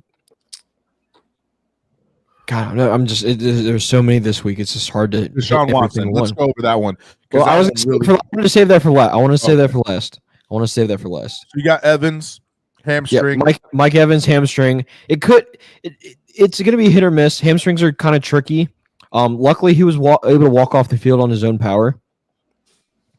DK Metcalf. That's another huge blow for the Seahawks. That could be a huge blow, especially how good the Seahawks are playing right now, because they could, like I said, we mentioned earlier, this could be the time where they run away with the NFC West, because if Damon's not going to be the Rams, and it's not going to be the Cardinals the way they're playing right now. The one good thing that they have going for them is that they have Lockett, and Smith and Jigma is good. Yes, that's the only thing. Yeah, well, I'm saying as far as receivers. Yes, yeah, I agree. Let's go ahead and we'll hit. I have someone else I want to talk about. Let's talk about Deshaun Watson. Cleveland Browns fans, you all should be ashamed of yourself. That's really all I have to say. Coach, take it away. Piss poor. I'm gonna run the clip and then we'll talk. Run that clip, please. Because piss multiple people talked about it, but this is Garrett giving his thoughts on it. It was harder with the reaction that the fans gave. Whether it's an opponent that goes down or one of our own, we don't boo. We don't boo the guys that are injured on the field, especially, with the extent where the card comes out. We should be ashamed of ourselves, as Browns, and as fans to boo anyone and their downfall. To be season-altering, career-altering injury. Man, it's not perfect. He doesn't need to be. None of us are.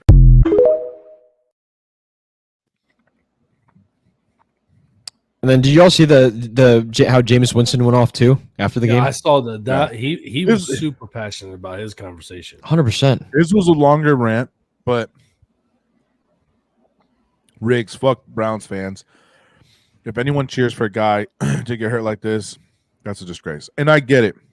Listen, people are going to go, oh, but he did this and he did that.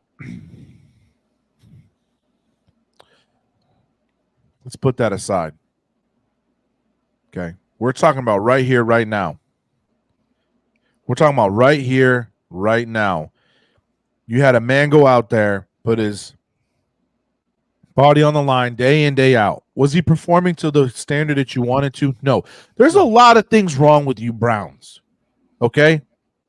Remember, you had a Baker Mayfield that struggled over there, and he is shining over with the Bucs.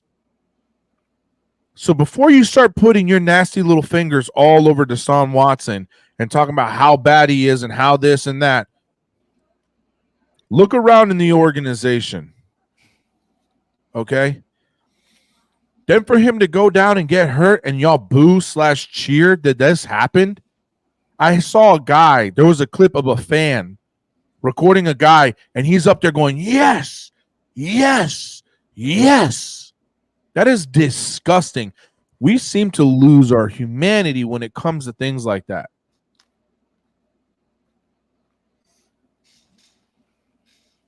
And don't try and put what he did with those massage ladies and all that stuff in there, because y'all didn't give a shit when he was doing his job.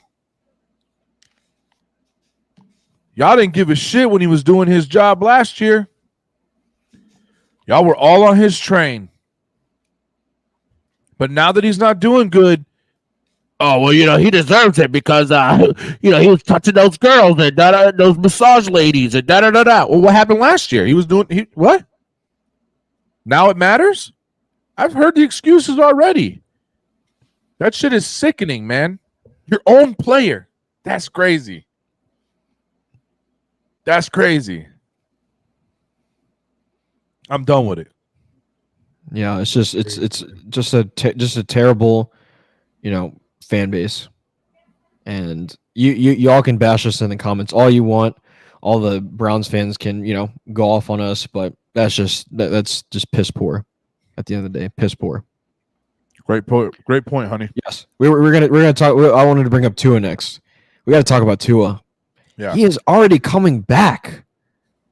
He's already coming back. And I actually watched the full interview of him just talking. Please roll the clip.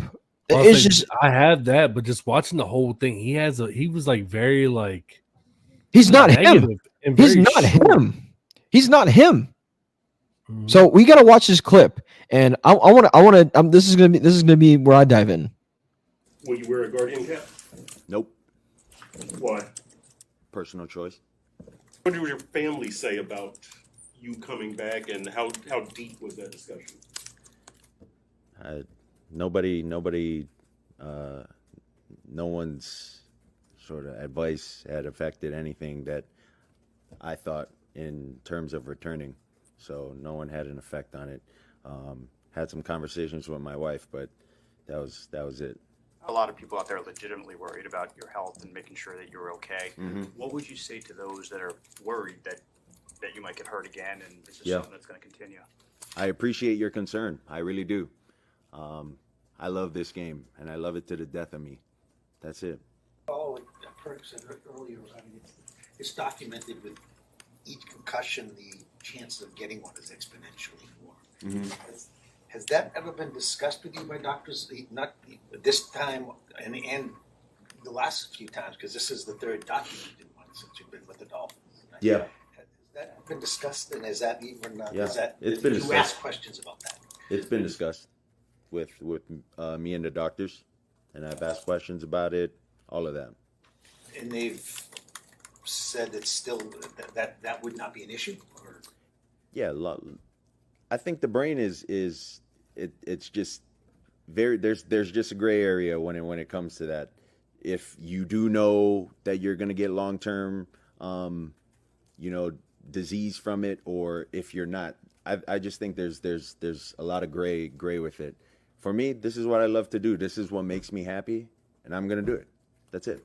You said it's obviously your decision, and you have so much more information than we do. But how much risk do you think you're taking to play again, if any more than the normal play? Well, how much risk do we take when we get up in the morning to go drive to work, get into a car crash? Maybe, I don't know. Everything I think takes risk. So to answer that question, every time we all suit up, we're all taking a risk that we could potentially get hurt, whether it's a concussion, a broken bone, anything. You get up off of the bed the wrong way, you potentially could risk you spraining your ankle. There's just risk in any and everything, and I'm willing to play the odds. That's it.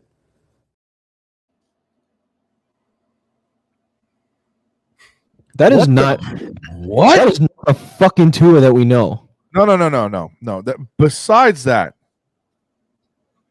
there's just so much gray area. No, it's science, dude. It's black and white. It is as simple as it is. You keep banging your head, you're going to get CTE, and you're going to lose your mind at one point, and you're going to do something you do regret. You had wrestlers kill their families. You've had football players do things that they shouldn't have. CTE. There is no gray area there. It's literally science. It's literally fucking science. Then your take is, well, if you get out of your bed and you spring your leg, what?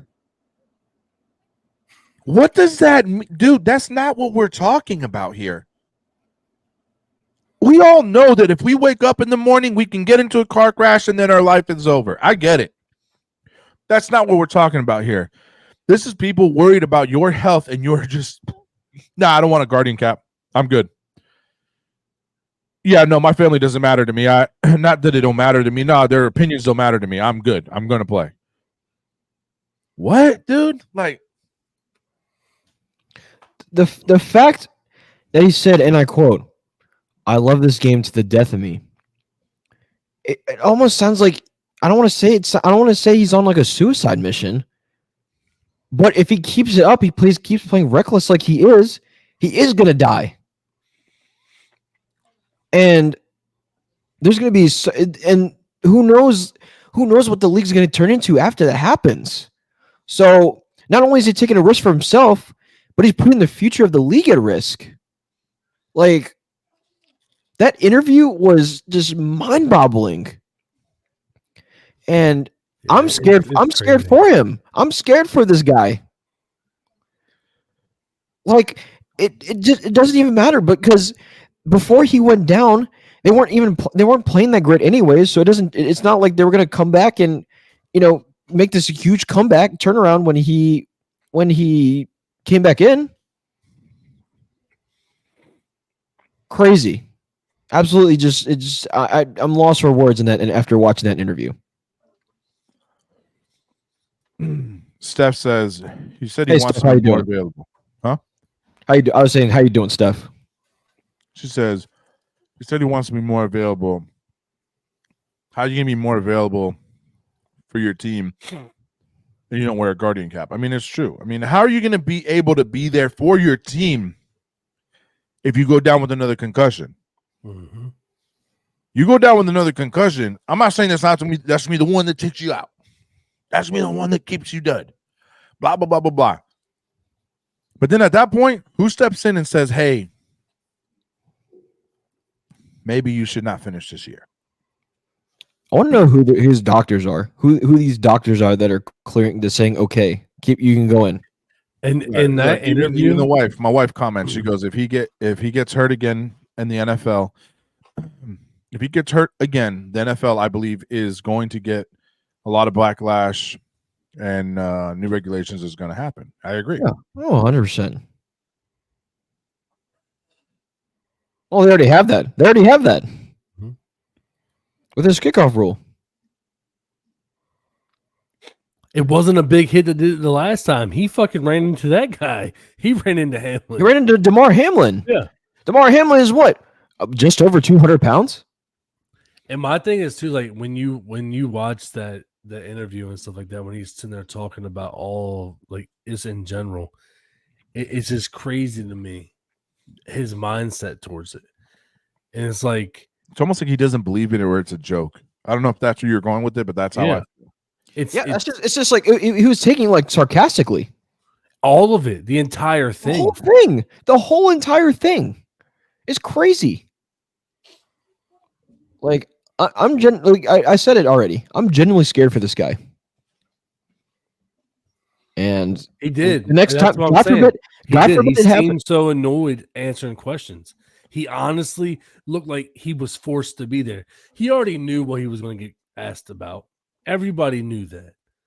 That's going to be the hot topic every time he gets in front of a microphone for a while. But too much pride involved with people not getting the caps. I agree. Man, hey, Drew, you hit that shit on the head, dog. Because the Guardian caps aren't sexy. Because the Guardian caps don't look good. Stupid. But at the end of the day, if it helps you, bro, you, keep them black, baby.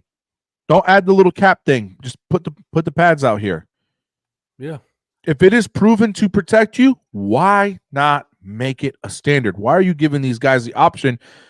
Because now you got a guy like this that desperately needs it. And whoever the hell is in his corner is giving him misinformation because he thinks it almost looked like he took it like, oh, there's gray area and stuff with CTE. No, bro, your brain is turning gray.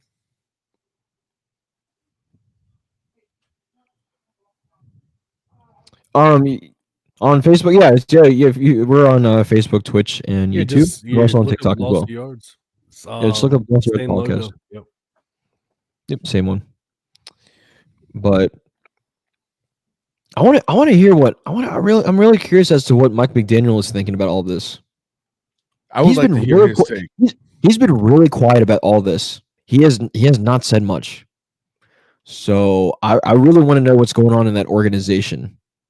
That front office, the medical staff, Mike McDaniel, the coaching staff, the players, everybody. I'm assuming the NFL has stepped in and told them to stay away from the cameras. Yeah. Obviously, Tua. She said he's looking rough. He's looking rough. Obviously, Tua is the face. And yeah, I mean, I think that Courtney has a point. Mike's just going to do whatever Tua says. He's not going to fight him on. He's not going to push back. But my thing is that when you do love somebody and you do have a lot of appreciation for somebody, whether it's a player or it's a friend or whatever, at the end of the day, you should be the one in his corner saying, I think you should do this. You should be the one pushing him to that to make sure he's healthy, that he stays healthy. I don't like the fact that he's just staying hands off with it. Yeah, because fuck what happens the rest of the season. I don't care if Tyreek, catches he has one catch and 10 yards every game the rest of the season. Tua's going to be he's going to be the face of like the story of this rest of the season. Oh, you already know. And if something happens to him, like it's bad news. If one God forbid it happens, one more incident like this, and it's gonna be all over. No, I'm talking about like God forbid, like he does something, right? Oh yeah, from the effects of it. He goes off the charts. You know how much of a black eye this will be on all of us. And I get it. They're in a soft division. Maybe they're thinking we can still climb back in here. The best team is the Buffalo Bills. You got a struggling Patriots. You got a struggling Jets team. Miami's right there. They can be number 2 maybe, and maybe sneak one by Bills if Tua comes back, because Tua is the game changer. I said it.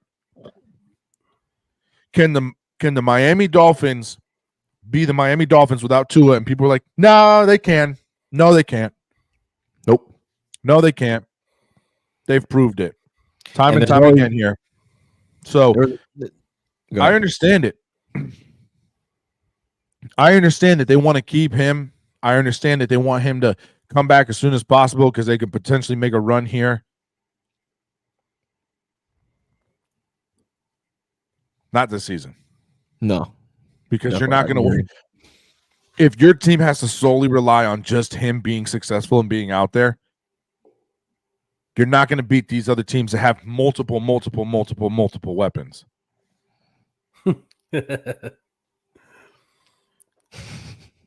Hey, so Steph, how do you feel about your new addition? He looked good. Yeah. Even though Coleman had to tell him what play to run to get his touchdown, that was funny as hell. Let's bring up the topic. Did you see when Coleman talked about that? When he talked about after the press conference, he was like, "I didn't tell. I was just reassuring him. Nah, dog. I was just reassuring him. He's the baller. He knows what he's doing. Him what route to run, and then he scores. So that was pretty cool to see. I did like to see that. And I have him on my fantasy, so go Bills. Absolutely. It was hilarious. For those of you who are still in here hanging with us, spending your Tuesday evening with us, we appreciate you being in here. This is the Lost Yards podcast. Make sure you're hitting that like and follow button. Make sure you're subscribing as well, hitting that notification button every time we go live. We have all the support in the community. We greatly appreciate it. We had some deep. Go ahead. Shout out to the Celtics. Celtics, first game of the season, beat the crap out of the Knicks 132 to 109. Yes. Nice little win coming off of their finals championship. Yeah. Oh, yeah. Clutch out the win. Yes, he did point. He went, go that way. That was hilarious. Indeed. Hey, we've had some pretty deep talks tonight, beat some pretty deep topics. But if you're still in here, if you're new in here, if you just joined us late, let us know. Do you want us to highlight any games from this past week? Is there anything you want us to talk about? Just let us know real quick. I do, before we go to our primetime picks for this upcoming week. One other thing that caught my attention, Jameson Williams suspended again. He got caught with performance enhancing substances. Another 2-game suspension. This isn't his first rodeo. I was looking at all the reports. Dan Campbell's not happy with it. He's like, he'll be back when he's back. Jameson himself said, it is what it is. But boys, what do you think? I just don't get it. No, I don't understand. I need to see what the performance enhancing drugs can be. Because it can be something as simple as taking something you're not supposed to be taking during the season. So what's the difference between PEDs and PESs? Drugs and substances. So I'm assuming substances are, maybe it could be a form of like lotion. It could be a pill, maybe. I need to do more research on it. I need to do more research on it. But I know sometimes it can be as simple as like taking the wrong headache medicine. You know what I'm saying? And it's like Blue Chew. Right. What in the fuck, bro? That's just the first thing that came to mind, bro. So what do you? So we know what you take. We know what order you put on. For Bullshit. Facebook. I've never taken any substance like that. Bullshit. Ladies and gentlemen, this is a family-friendly show. No, I'm just kidding. My man said a Blue Chew. Y'all were talking about Diddy though, like last couple episodes. What happened? Y'all were talking about Diddy. What's a Diddy? See, this guy's crazy. Whatever. We don't know him. Hey, we don't know this guy. Telling on myself. No, would I lie to you guys? Anyways. Oh shit. No, I look, man. That's gonna be. I want to see what it is, but at the same time, man, it's just simple, bro. Like when I was in the Marine Corps, man, it was just simple. Like they gave us rules. Hey, man, don't drink and drive. I never drunk and drive. There are people that drunk and drove. You know what I'm saying? It's as simple as that. Sometimes when you're doing something, like I tell my son, he's becoming an athlete. He's playing in the high school level. Hey, man, just do what they're asking. Get good grades. Go to practice. There are kids that don't get good grades.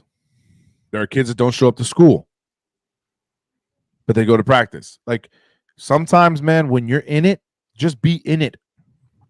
I was a good Marine for the 4 years that I was in, right? There's a medal. It's a good conduct medal. We call it the good cookie. I got a good cookie,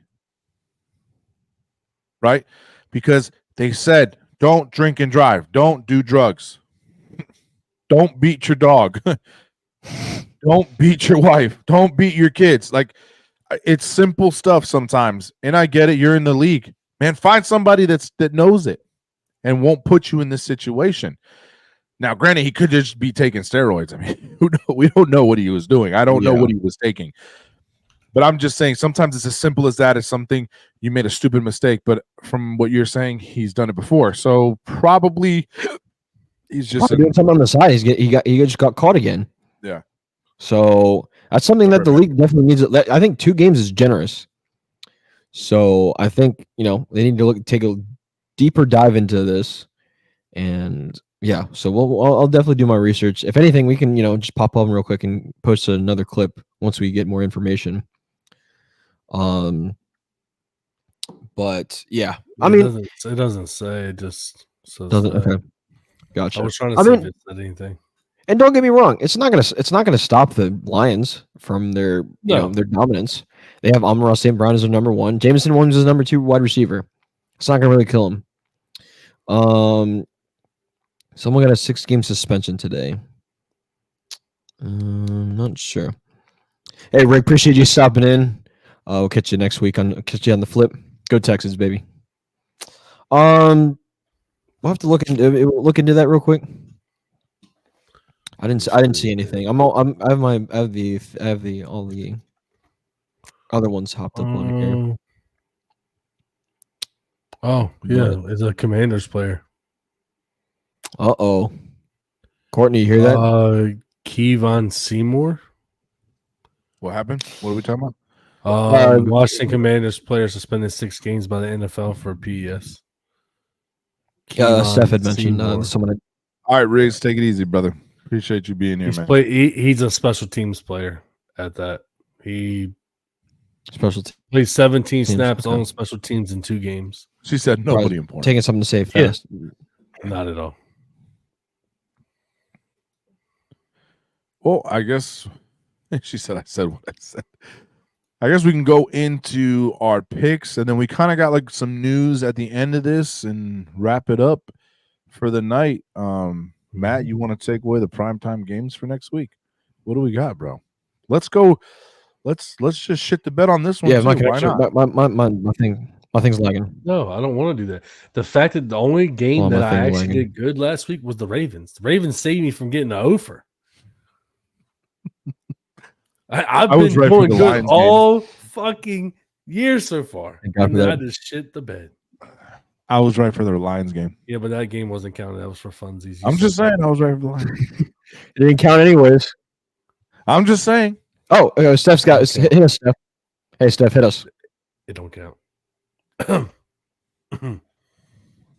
Am I lagging, by the way? Am I good? Yes, I did see that. Oh my God, yes, I saw that. My man said, Hey, yo, that's What? crazy.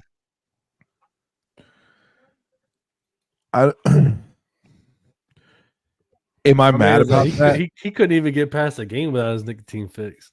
Am I mad about it? No. I'm not mad about it. I don't know. I mean, it's a good Hide alternative to it, vaping, I guess, like right? hide it a little bit more, maybe. Like, you know what I'm saying? You got to know that there's That's about 1,000 million cameras in that bit. That's like Come Snoop on. Dogg 100%. hitting his Yeah, blunt it's a Monday night before game. His Super Bowl performance when he was in the stairway, he got caught smoking. He couldn't even get through the Super Bowl performance, dog. Yeah, That's wild. addictions. Yes, addictions. That's just kind of the generation we live in. All right, let's get to our Week 8 primetime picks. We got finally 3 games this week. We're not have like 5 or 6 or whatever. Let's finally go back to a Thursday night, Sunday night, and a Monday night game. Thursday night, we got E's Vikings visiting the LA Rams. Vikings. I'm going to go to E last. Coach, make it easy. Yeah, nice and easy. It's going to be the Vikings. Rams are struggling all over. It looks like they're trying to trade away all their stock. It looks like they're going to try and go for a rebuild year.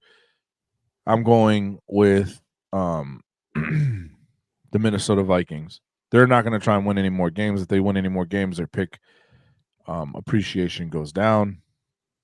They already have 2 100%. wins. So especially if they're trying to, if the rumor mill of Cooper Kupp being traded, and then obviously we talked about Looking at offers for Stafford and everything. Stafford and stuff. Yeah, I think they've conceded here, and they're going for a rebuild. So Vikings all the way. Well, then you got to feel bad too for Kyron Williams. He is actually balling. He is balling, and he's on a streak. right. Exactly. So you got to feel bad for him. 100%. I will also go Minnesota Vikings. I think they will bounce back easily from the Detroit loss, and yeah, that's pretty much all. That's their offense going to pop off. They should have no reason why they lose this game. E obviously is going with the Minnesota Vikings. Yes, give us your reason, E. Skull baby. But no, I honestly do think that we're going to come out with some vengeance on us, because we should have pulled that Lions game because we did go ahead with a little bit of time left. I think we come back with some hate in our heart. We got a drunk Broncos fan in here. Hey, that's my boy Blake. Hey Blake, I miss you. I miss you, bro. Hey Blake, come back soon. Come back and visit soon, bro. I miss you. All right, moving on to Sunday night. We got quite an interesting matchup Sunday night. We got the Cowboys visiting the 49ers, the struggling 49ers, as I might say. E, who you got? And struggling Cowboys. Yes, and the struggling Cowboys. I'll admit it. E, who you got? I think that right now, struggling or not, Cowboys are going to take that. 49ers they just don't look good. They just lost another key piece. Has anybody heard is Mason? How's he looking? As of right now, it's not looking too great. I know he was kind of battling some injury. Yeah. And I just don't see 49ers winning right now.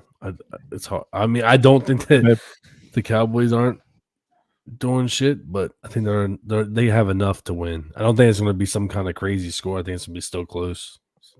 Let's ask the community here real quick for the first game. Who y'all got? Vikings, Rams, and then with this matchup coming up right now, he is struggling, dog. Winning or not, you go, bro. Next, this guy Blake. Blake, I want to hear why, Blake. Cowboys he wins with bad numbers. Sorry, coach. Come on, dog. Yeah, No, tell me why. By the way, going back to that game, tell me why Cortland Sutton was the reason why I lost in like a couple of my fantasy leagues. He got me 0. Bad. Because you pick up Sutton. That's your fault. Yeah, there's your big O, Blake. But what were you saying, Coach? Sorry, I just saw that. I was like, No, I was just asking. I was asking our community here. Steph, you're still in here. Blake, you're still in here. Courtney, Brittany, all y'all that are in here communicating, chatting it up with us. Vikings, Rams, who you guys got. And I'd be interested to see who you guys got. Cowboys, 49ers. As far as me, I agree with E, man. I think we're almost gonna all be on the same page this week, surprisingly. It's gonna be the Cowboys, man. I think the Cowboys are gonna pull this off. Ayuk being gone, Christian McCaffrey being up in the air. I just don't see the Niners being able to pull it off. What if I said the Rams? What if I said the Rams? Looks like she's gonna be sleeping on the couch, right? we don't use that, you know. we don't kick people. We don't kick people out of bed. Wait! This man Blake's wild. Hey, yo, that's wild. So, yeah, I got Cowboys. What a wild take. Interesting. 49ers. I go Dallas Cowboys here. I think this is going to be interesting because, as we both of you have already mentioned, because I want my Bills versus Niners Super Bowl. That's crazy. Yes, the Niners are broken. Steph pretty much nailed the head in the coffin. Courtney. Whatever, Courtney. Let me do my take in peace, goddammit.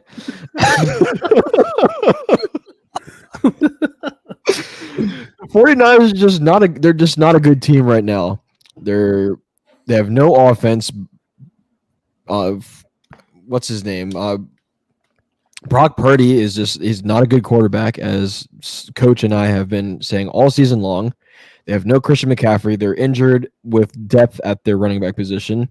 They're gonna have no Brandon Ayuk for the rest of the year. They have potentially no Deebo Samuel either. He's also fighting pneumonia. He's just released from the hospital. There's no way he's gonna be 100% by Sunday. Man, my man's been on and off of this tissue paper body for years now. That's what I'm saying. Man plays hard as shit, but it's like maybe you need to take it back a notch, dog. Yeah, you're always hurt. That's what I'm saying. And the Cowboys, on the other hand, they're coming off a bye. I think Dak and CD kind of bounce back after together. That ass whooping. Yes, after that ass whooping. Thank God we had a bye this week. I think they just hit the ground running. I think this is where the potential of the Cowboys season can turn around. I think it's going to be low scoring. That was a bold statement. Time out. That's a bold statement, Cotton. That's a bold statement, Cotton. Time out. I didn't say that it's going to turn around and be a division-winning season. I just said it's turning around from the 500 record we have right now. I'm going to have to label that a hot take. Okay, that's fine. But I'm going Cowboys for the win on Sunday night in San Francisco. Multiple flags. Okay, I get it. So this is like the Ravens game. This is like the Ravens game last night. Coach's practicing best ref. Hey, you know what, Coach? For our Halloween show, you should dress up as a ref. We should all. I'm going to Dixon Bonner ref shirt. We should all dress up as referees, wear sunglasses, and a cane, blind stick, because that's all they do. God, please say we won't. I'm buying a red and white one. That's what I'm about to buy with the Chiefs logo on the bottom. Yes, I'll go to Dixon and with 1,000 flags around us, like absolutely obnoxious. We should just make our background a flag. Wife even knows. Hot take Cowboys over here. Cowboys next few games. Cowboys 49ers, Cowboys Falcons, Cowboys Eagles, Cowboys Texans, Cowboys Commanders. That is a gauntlet, my friend. Your easiest game is the Niners. Yeah, I agree. But the Cowboys play tough. I think that Falcon. I'm excited for that Falcons game. Not only because it's our teams, but I really think that I'm excited to see how that's kind of going to be a test for the Cowboys defense. Oh, and the other thing I forgot to mention about this week, Micah Parsons is looking to come back. So I think he will be able to handle business there. We also get Deron Bland back in our secondary. Not that it's really going to matter because they don't have wide receivers. I didn't get to see the video, but apparently Micah Parsons went in on the Giants ownership and the GM on his podcast. I haven't got a chance to watch it yet. I saw it right before the show was starting. So he has a lot of the division. Hey, Blake, if Dak's still on your bench, why don't you trade with me, please? I need him. Thanks.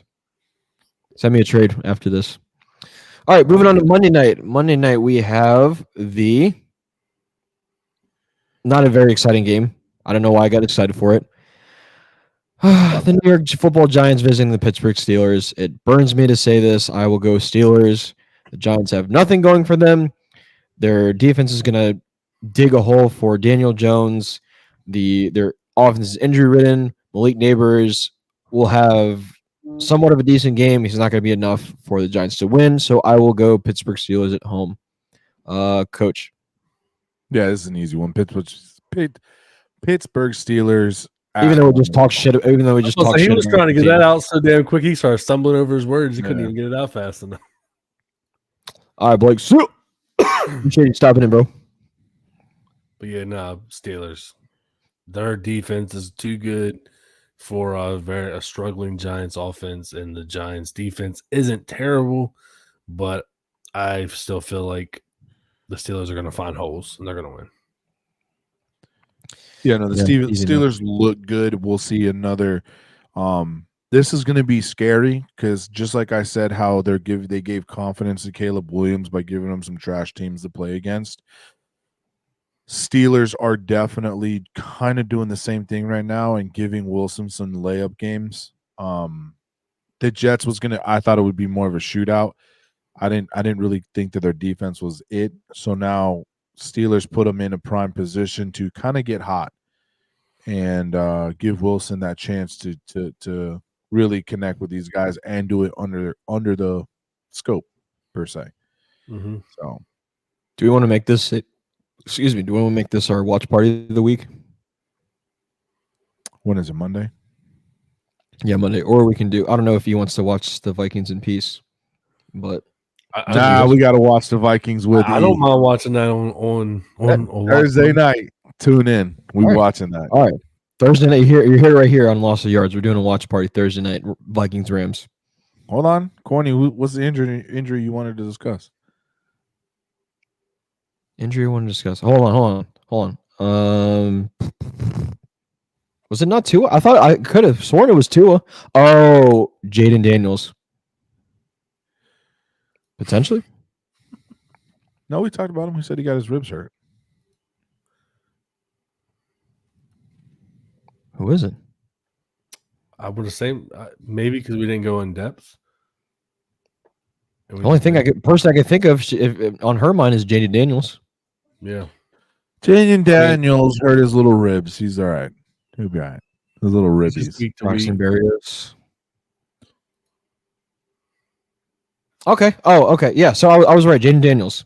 No, I mean I have nothing. I'm not gonna criticize people for being injured. I'm not a Browns fan.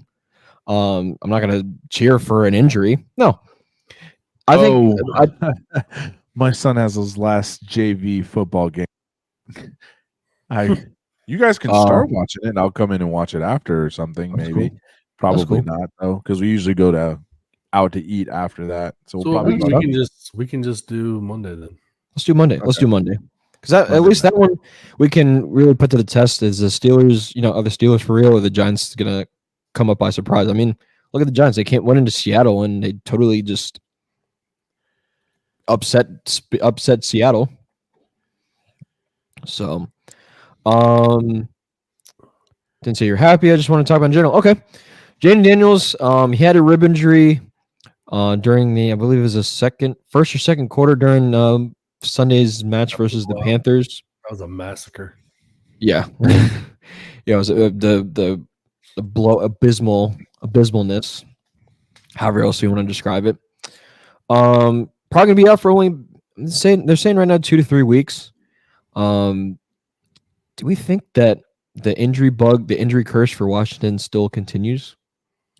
Nah, because he's not hurt like that. As long as Washington has learned from their mistakes and they kind of just chill, I think Washington can afford to go 500 here these next two games. I think Washington can afford to go to the Bears and not have him. And even if they lose that Bears game, I don't think it's no sweat off their back. No, not at all. Mariota is playing really good. Granted, that's a better speaking of the devil, my boy Rahul just walked in. My boy Rahul just walked in. He's a Commies fan. Rahul, if you're in here, we're talking about Jaden Daniels. I think that she was more or less talking because that was the chance to see the number 1 versus the number 2. Oh, I see. No, I see. Yeah, and I understand that. Believe me, that would have been super exciting. I was looking forward to seeing that. Yeah. But I mean, it's not gonna be the last time. They'll probably play again next year.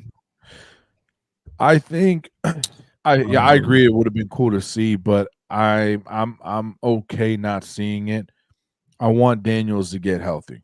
Yeah, I do like the kid, and I get that take that everybody thought that I was giving that he's no Lamar Jackson. I wasn't saying that in a bad way. They just don't have the same play style. Oh, that's what I'm trying to say. You got some backlash on that. Well, he's a rookie. He's a rookie. Why are you talking about versus a veteran? Of course, he's not going to be that good yet. I love how you try to do that. That's not the funny thing. That's not the take. But that's not the take that was given. The take that was given, I was saying, is stop comparing them because they are not the same player. They are not the same player. So please stop comparing them to each other. Mm-hmm. But I think them sitting out Daniels, the Bears game, and even the Giants game, and then coming back for that Steelers game is more important.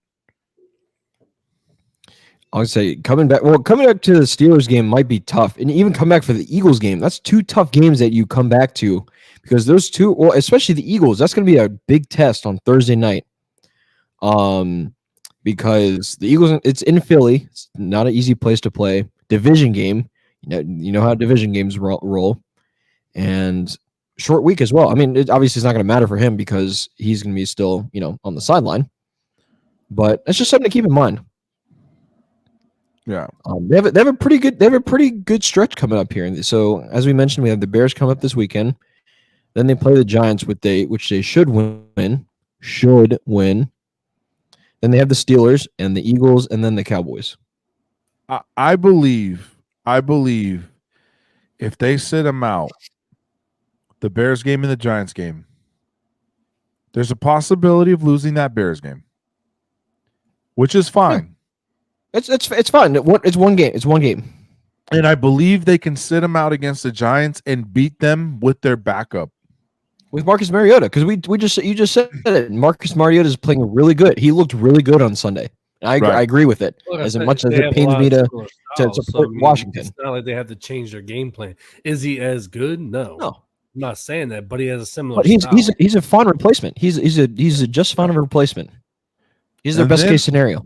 And honestly, I'm even on the fence of starting him that Steelers game. Because the last thing you want is for him to go into that Steelers game and get beat the hell up.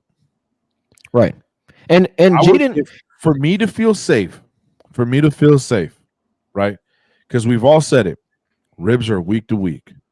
You just never know. You sit out those two games and he's feeling really good. He's feeling cured that Steelers game, play him. But if he's still feeling something, sit him out, save him. Because like you said, they kind of got a gauntlet after that. It's two tough division games right away. Eagles, Cowboys. You pull off the win with Mariota with the Giants game, you guys are chilling, man. I'd sit them. Indeed. I'd sit them for at least 2 to 3 weeks. Agreed. And if he's worried about, not winning Rookie of the Year, that's not a problem. He's already putting Rookie of the Year stats up there. That shouldn't be your problem. You should take care of your body before. What's that? That wouldn't be an accolade I'd want, and I don't think he wants that. That's more of a fan thing. I don't think he's just playing really good. He's playing really good football, Yeah. and he shouldn't have to like rush back and risk breaking his ribs again. So, but yes, as Courtney mentioned, this is the kind of the thick of their schedule. Right. But Courtney, would you rather him sit out maybe 2 to 3 games, or potentially go into who was it, Matt or E said, the curse of the Commanders, the injuries? The injury curse. Yeah, I was the injury curse. Yeah. So, right. What about you, Raul? Trust me, I could make a whole. I could do a whole TED talk about the injury curse of the Washington franchise. It was funny because one of the guys that's a Commanders fan at my job I was telling y'all about, he's always just had all Redskins stuff still. He's never up. Yeah, man, he came in on Monday this week with a fresh Daniels jersey. He changed his background wallpaper on his computer to a big ass W Commanders. I was like, oh, now you proud. Now you proud. You were quiet for years. That's and now funny. he got his new jersey. He's feeling really proud of himself now. Yeah, that's my thing too. Is that ever since? All right, let's see who it says. I agree. Sentimental, he's full 100%. Needed him healthy for the division games coming up. Good take. Good take. Solid take. About Courtney, she has her W1 everywhere she goes, no matter what. I respect that because I've been there. I've been there, lived it for years. Oh yeah, years. Here's my thing. I don't necessarily agree with taking away the name of the Redskins. They're always gonna. First of all, they're always gonna be the Redskins, no matter what. No matter what you ask me, no matter how much you ask my family, they're always gonna be the Redskins. I don't care what you think. I don't care what other people think. This is always who they are. Name changes are dumb. I don't care if it's like that name. The Redskins are definitely not racist. They have no reason to change a name. It's, if anything, it's honoring people. It's honoring the Native Americans. So I like the Commanders. I like the W. I fuck with it. I think it looks dope. I'm cool with it. Like I don't really care. I think it looks. It's better than I really team, like it. Washington football team. I mean, anything's better than the Washington football team. You know what I'm saying? But I like the Commanders. To me, that's a cool name. And then the W on the helmet and stuff. I like the way that they did their uniforms. It just looks better. It looks better. I don't think it's a better name. Hey, Jack, how you doing, bro? I don't think it's a better name. I think Commanders is a better name. Redskins, I can see whatever everybody was talking about. I get it. I'm not going to get into that. But I like the Commanders. It looks good. It looks like a good, clean uniform. It does. I'm a fan of the black one too. The black uniform. Yeah, the black one? Oh yeah. No, yeah. Their unis look way better than anything they had before. Their new uniforms look so dope. Those black ones with the yellow numbers, tough. That shit's tough. Mm-hmm. And I like their helmets too, because their helmets are like a flat color. But depending on how you look at it from the when the sun's hitting it, it kind of gives like a shine-ish kind of flat too. I don't know, it's weird. But then the black ones, I believe the black helmets, they're actually like a really dark red, which are cool. And then it has the W, right? The black helmets have the W on the front of the helmet. I'm looking at a picture of it right now. Yeah, it's kind of like the dark maroon, and then it has a yellow stripe in the middle.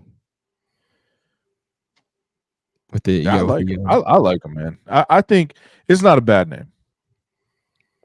It's not a bad name. I get it. History. Oh, Redskins. I don't care. This looks better. You can't tell me that you want to tell me with a serious face that the Redskins uniforms look better than that? Hell nah. I'm not saying anything. I was just talking about the name. Oh man. No, I'm not talking. I'm not just. Yeah, I'm excited. I'm not saying it to you. I'm just speaking in general. Like, you can't tell me that them red. No, Drac, you're smoking it. Ain't no way. So- I'm looking at. So if I'm looking at the Redskins uniforms. Hideous. Boring. Nah. So if I'm not mistaken, I believe this Bears Commanders game was actually flexed from 1 to 4 o'clock. I think it was brought to a 4 o'clock game to be the game of the week, one of the top games of the week. I think, and that for the sole reason that's going to be it's supposed to be the number 1 and 2 exactly. So, well, it's fun because it's still. I mean, it would have been cool to see this year, but I mean, they're going to see it for years to come. So, yeah, I'm the excited. yellow. Listen, the yellow on the old helmets, right? I remember. So you remember how they had the red helmet, and it was like this crappy burgundy red, but then they had the yellow face mask. Oh, gross. Nah, that's not it. Just not it. I'm gonna be honest. I'm looking through all these like early slate games on Sunday. There is nothing interesting. No. Except for Bears Commanders. Yeah, that's gonna be the good one. But without maybe Bill Seahawks. I knew you were going to say Sean Taylor. I knew you were going to say Sean Taylor. Of course. Yeah, well, everybody, listen. So as we progress in the show, we want to kind of give a little thing that we're like update. A little update on our show. We want to be around year round, and loss of yards. We love loss of yards and everything, and we want to add to loss of yards and kind of make us where we talk about other sports. So, because we don't want to go away after football season, we really enjoy having y'all here talking to us, BSing. We're BSing back. So we're definitely in the talks right now about potentially having us be a kind of a year-round show and go into other sports, not just football. We kind of did it a little bit today. Talked a little bit of basketball, a little bit of baseball, some college football. We kind of want to just be around year round and give y'all our takes on things, because our takes aren't too bad. A little crazy sometimes, but not too bad. If you guys want to speak on it some more, go for it. Yeah, I definitely that's one of the things that I brought up to the guys is like, what do we do during the off season? Because we have 6 months of the year. We could talk about this. We can have fun doing this. Now, granted, there's going to be things that we can still talk about football through those times, but it's not enough to fill episodes. And we want to be around. We want to be able to talk to you guys and stay relevant and stay on your guys' screens, essentially. So we threw the idea around of starting to get into some more sports. So there's something that you guys like, that you guys want to see. Obviously, this is the brainstorming portion for us. So throw us some ideas. Hey, we want to see you guys cover this. We want to see you guys. We would love to see this. Like this is an open forum for us. But we're obviously with that, we're looking at, possibly changing the name, because loss of yards isn't going to apply to every sport. So be on the lookout for that. That's something that we'll announce and we'll talk to you guys. We even talking already right now. We already talked basketball. Mm-hmm. We already talked about we already talked about too, maybe giving a chance for you guys to do some voting. Yeah, I mean some get your guys' inputs on names, logos, whatever. I mean, it's an open discussion right now. So definitely news for that coming up, and we definitely appreciate. We've picked up the show's picked up a lot since last week. We appreciate you guys sharing, commenting, liking, and you guys are making it possible for us to even be having these conversations. So we definitely appreciate that. Yeah, we're the front runner name is going to be the Coach Saul Experience. Coach Saw and his minions. No, Coach just kidding. Saw and his bitches. No, but we really just want to have y'all. And look, man, these are all things that we talked about. We talked about hockey. We've talked about college basketball. That's something I love college basketball, men and women. Hockey.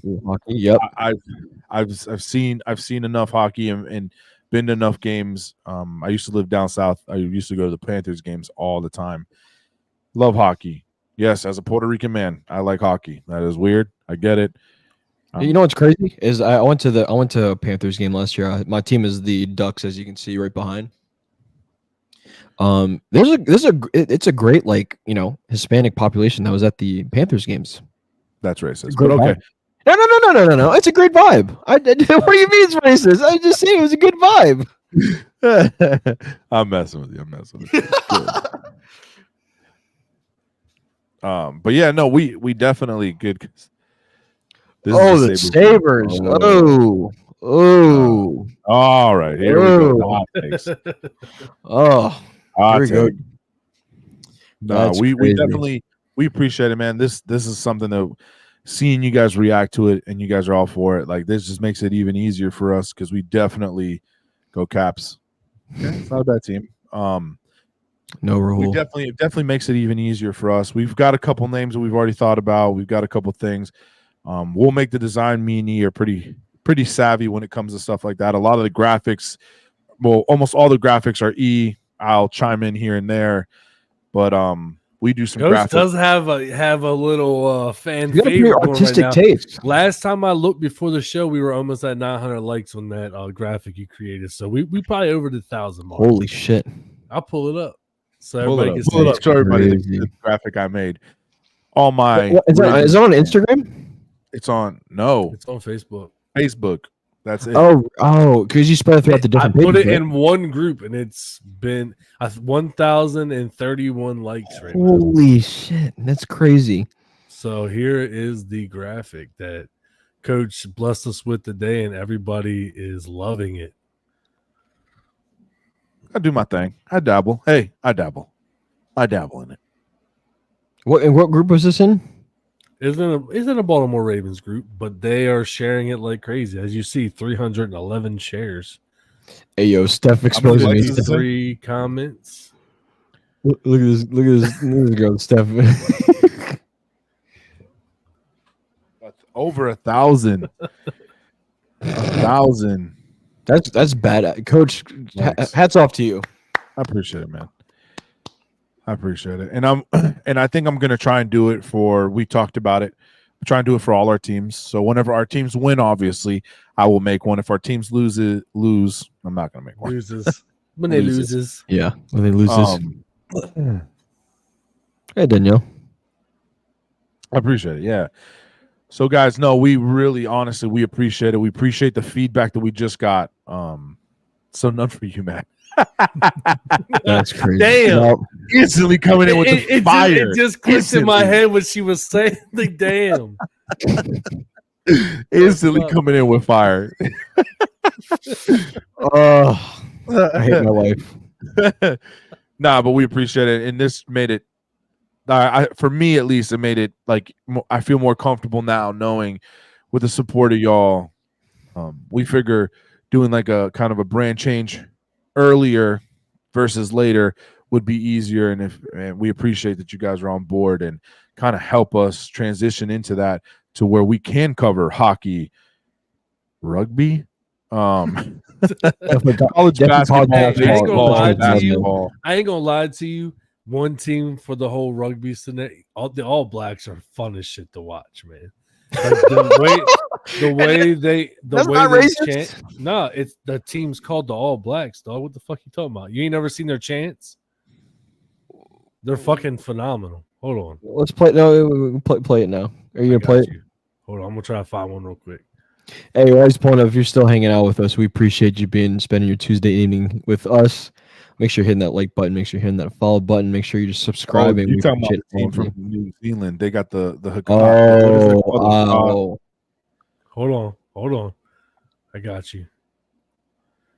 They're fucking It's just very fierce, very passionate. I just gotta see if it'll play because my shit is being what it's being. Hold on. Speaking of flag football, I'm actually considering coaching the women's flag football team.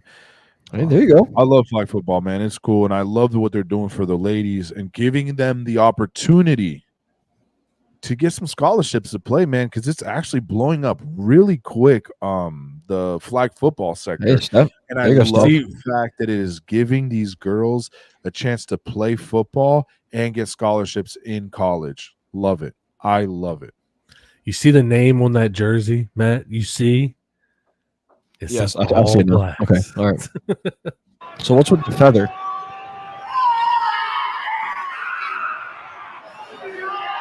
It's ain't a very good audio.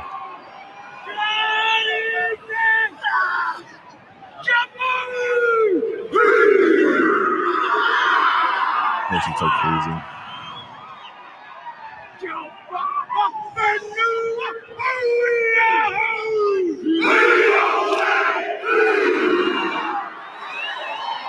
You imagine staring at somebody doing that shit to you? You know what I'm like? It's just it's very fierce.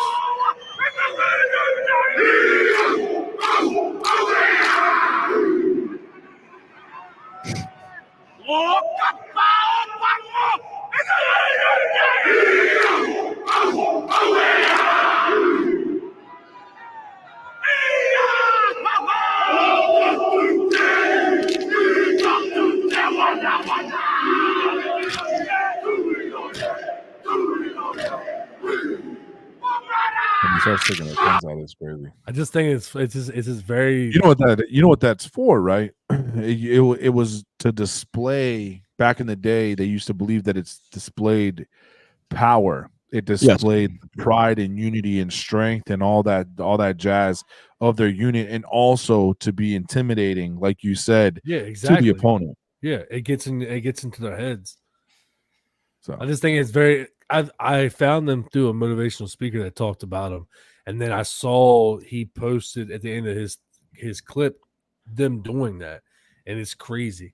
And it's I saw one of them that they did was after one of their players had died, and it was crazy how they did the whole entire ceremony. It was cool to see. That's a good question. There might have been. I think so. Was it on Amazon Prime where you saw that? Yeah. But I just think it's cool to see. So I mean, I never watched it. I just watched that. Yeah, but it's the absolutely. Well, boys, we appreciate it. We appreciate everybody. I do have a man. clip to go off at the end of the night for our outro. So when we're done Okay. talking, I'll play that. Ooh, okay. We'll get out of here. Absolutely. We're gonna roll you all out with a clip. We don't know what it is. E, be careful, because if you do something to my boys, we're gonna have some problems. Hey, if you're still in here, if you're still in here, we appreciate you spending your Tuesday evening with us. Make sure you hit that like button. Make sure you hit that follow button. Make sure you hit that notification button as well. You get notified every time we go live. For example, we are planning to go live next Monday for the Monday night game between the Giants and the Steelers.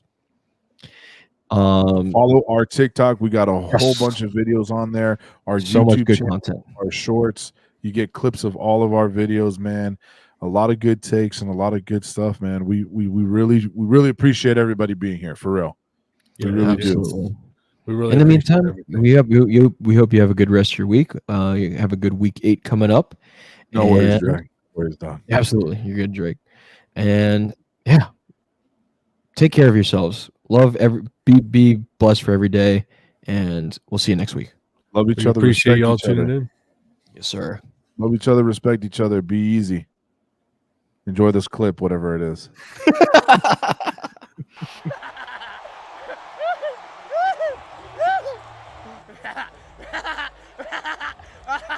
Yeah, what?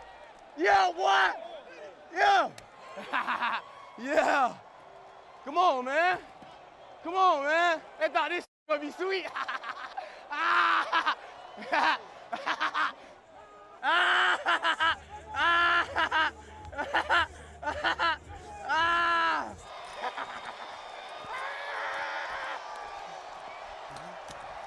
Woo-hoo. Woo-hoo. man's laugh though. This is time for spooky season. That's crazy. Perfect way to end it. Absolutely. Perfect way to end it. All right, y'all be Indeed. easy. We appreciate Hey, y'all. good. Thanks for stopping in. We appreciate you guys.